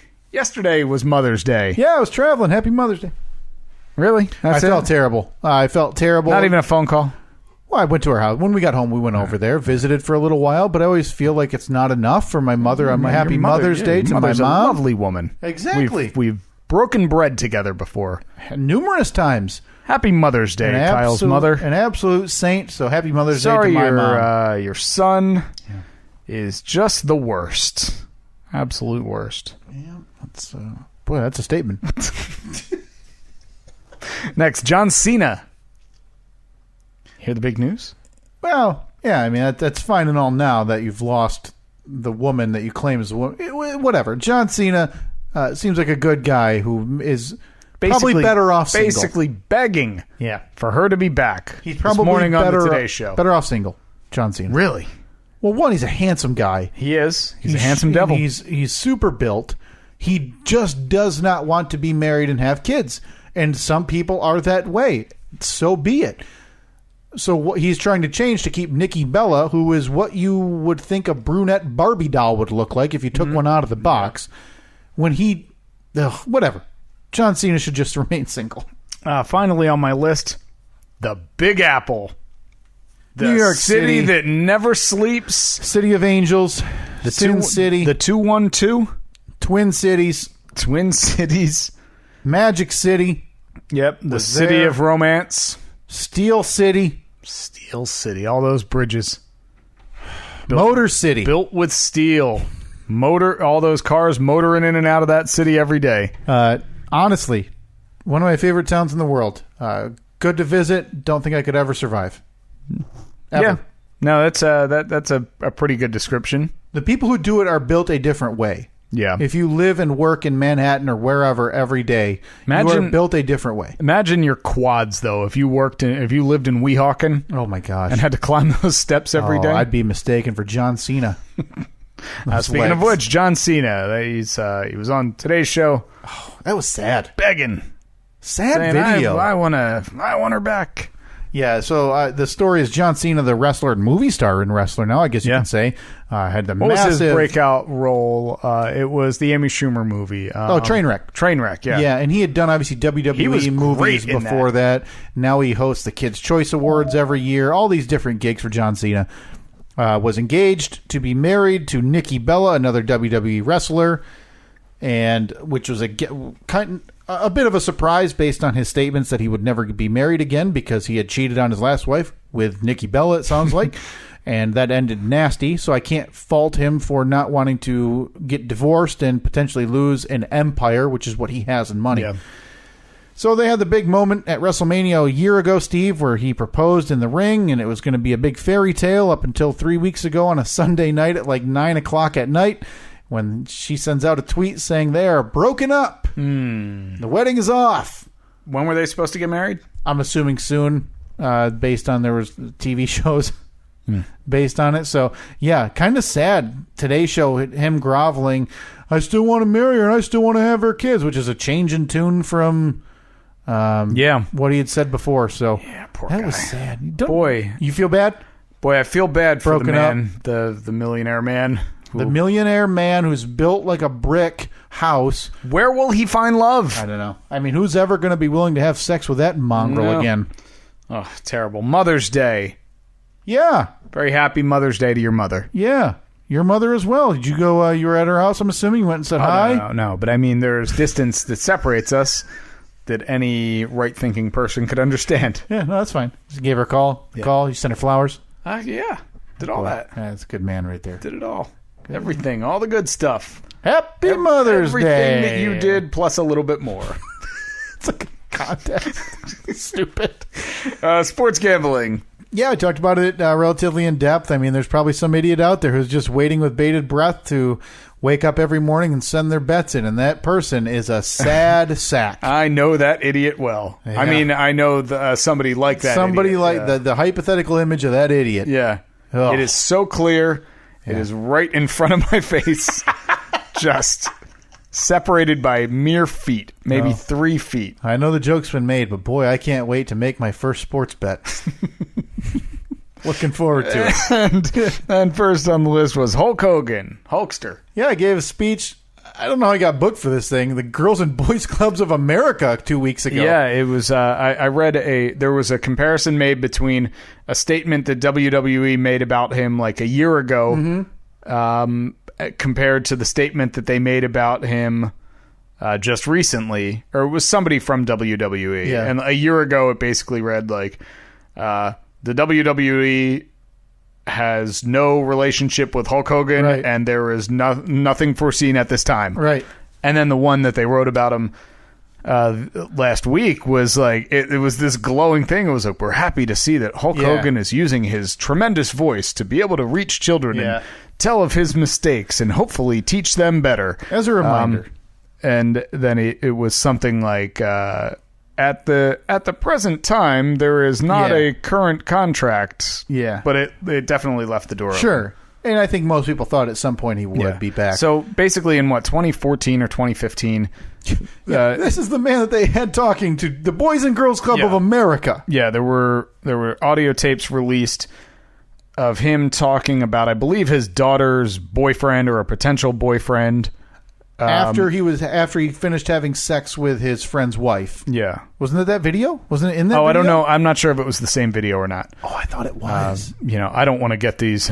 I wouldn't want these stories to be smashed together. I mean, it would just make him look terrible. I mean, you don't, yeah. But yeah, there was a tape where he referred to his daughter's boyfriend or a guy that she knew. I mean, just absolutely terrible language, calling him like the N-word. Well, racial slurs. Yeah, exactly. Yeah. It was awful. And that basically that ended his career with WWE, and he was like erased from their history, right?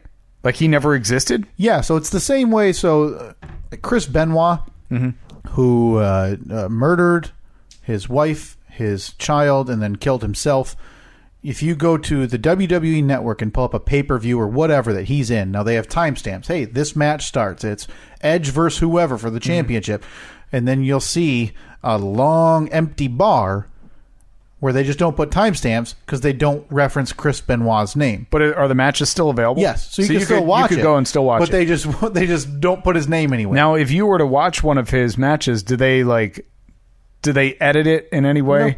So you still hear the commentators referring, like they don't beep out his name every time they say it? No, I think that'd be too much. And at that point, it's more, you're making more of a scene out of it than it is. Yeah. But Hulk Hogan was the same way. Because looking back, that dude probably had CTE.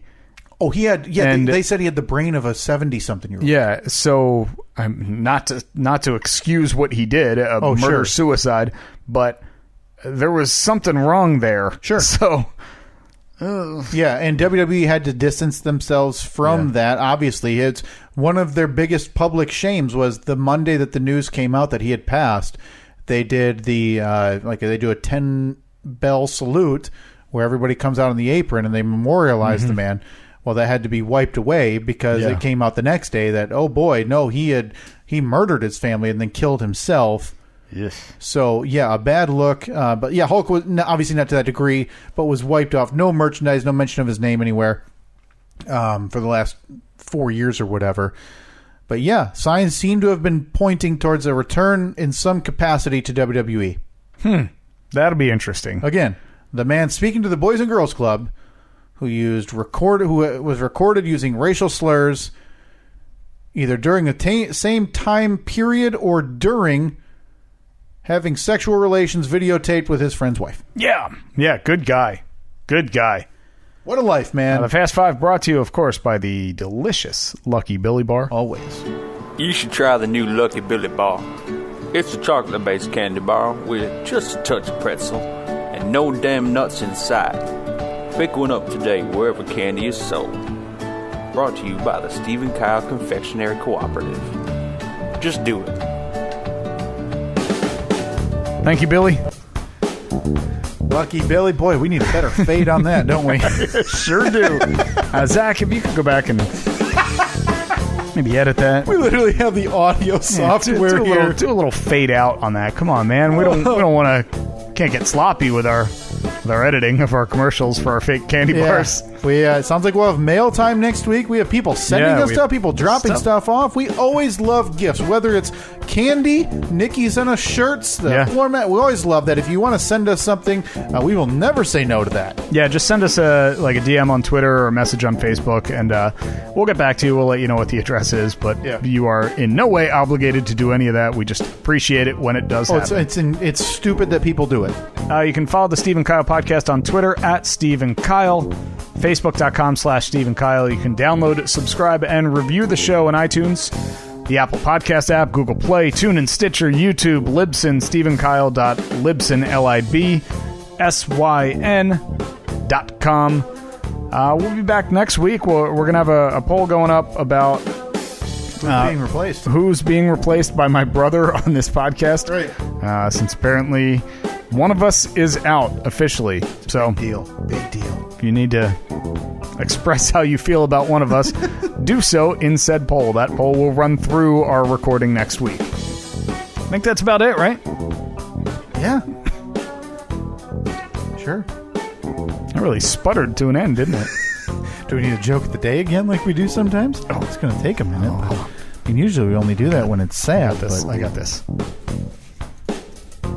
Joke of the day. So this is what we do. Like a sputter to the end, or when it's a sad ending, we gotta lift up the spirits a little bit. Thanks to our friends at Laugh Factory. Yeah. For this joke of the day. Oh boy. Is that good, huh? A student asked his teacher how old she was. She promptly said, 39 and holding. Then the student asked, well then, how old would you be if you let go? That's the joke of the day, brought to you by the Laugh Factory and the Stephen Kyle Podcast and the Lucky Billy Bar. Triple sponsor on that one. Boy, we are raking in the dough for this billboard. All right, we're out of here. Talk to you next week.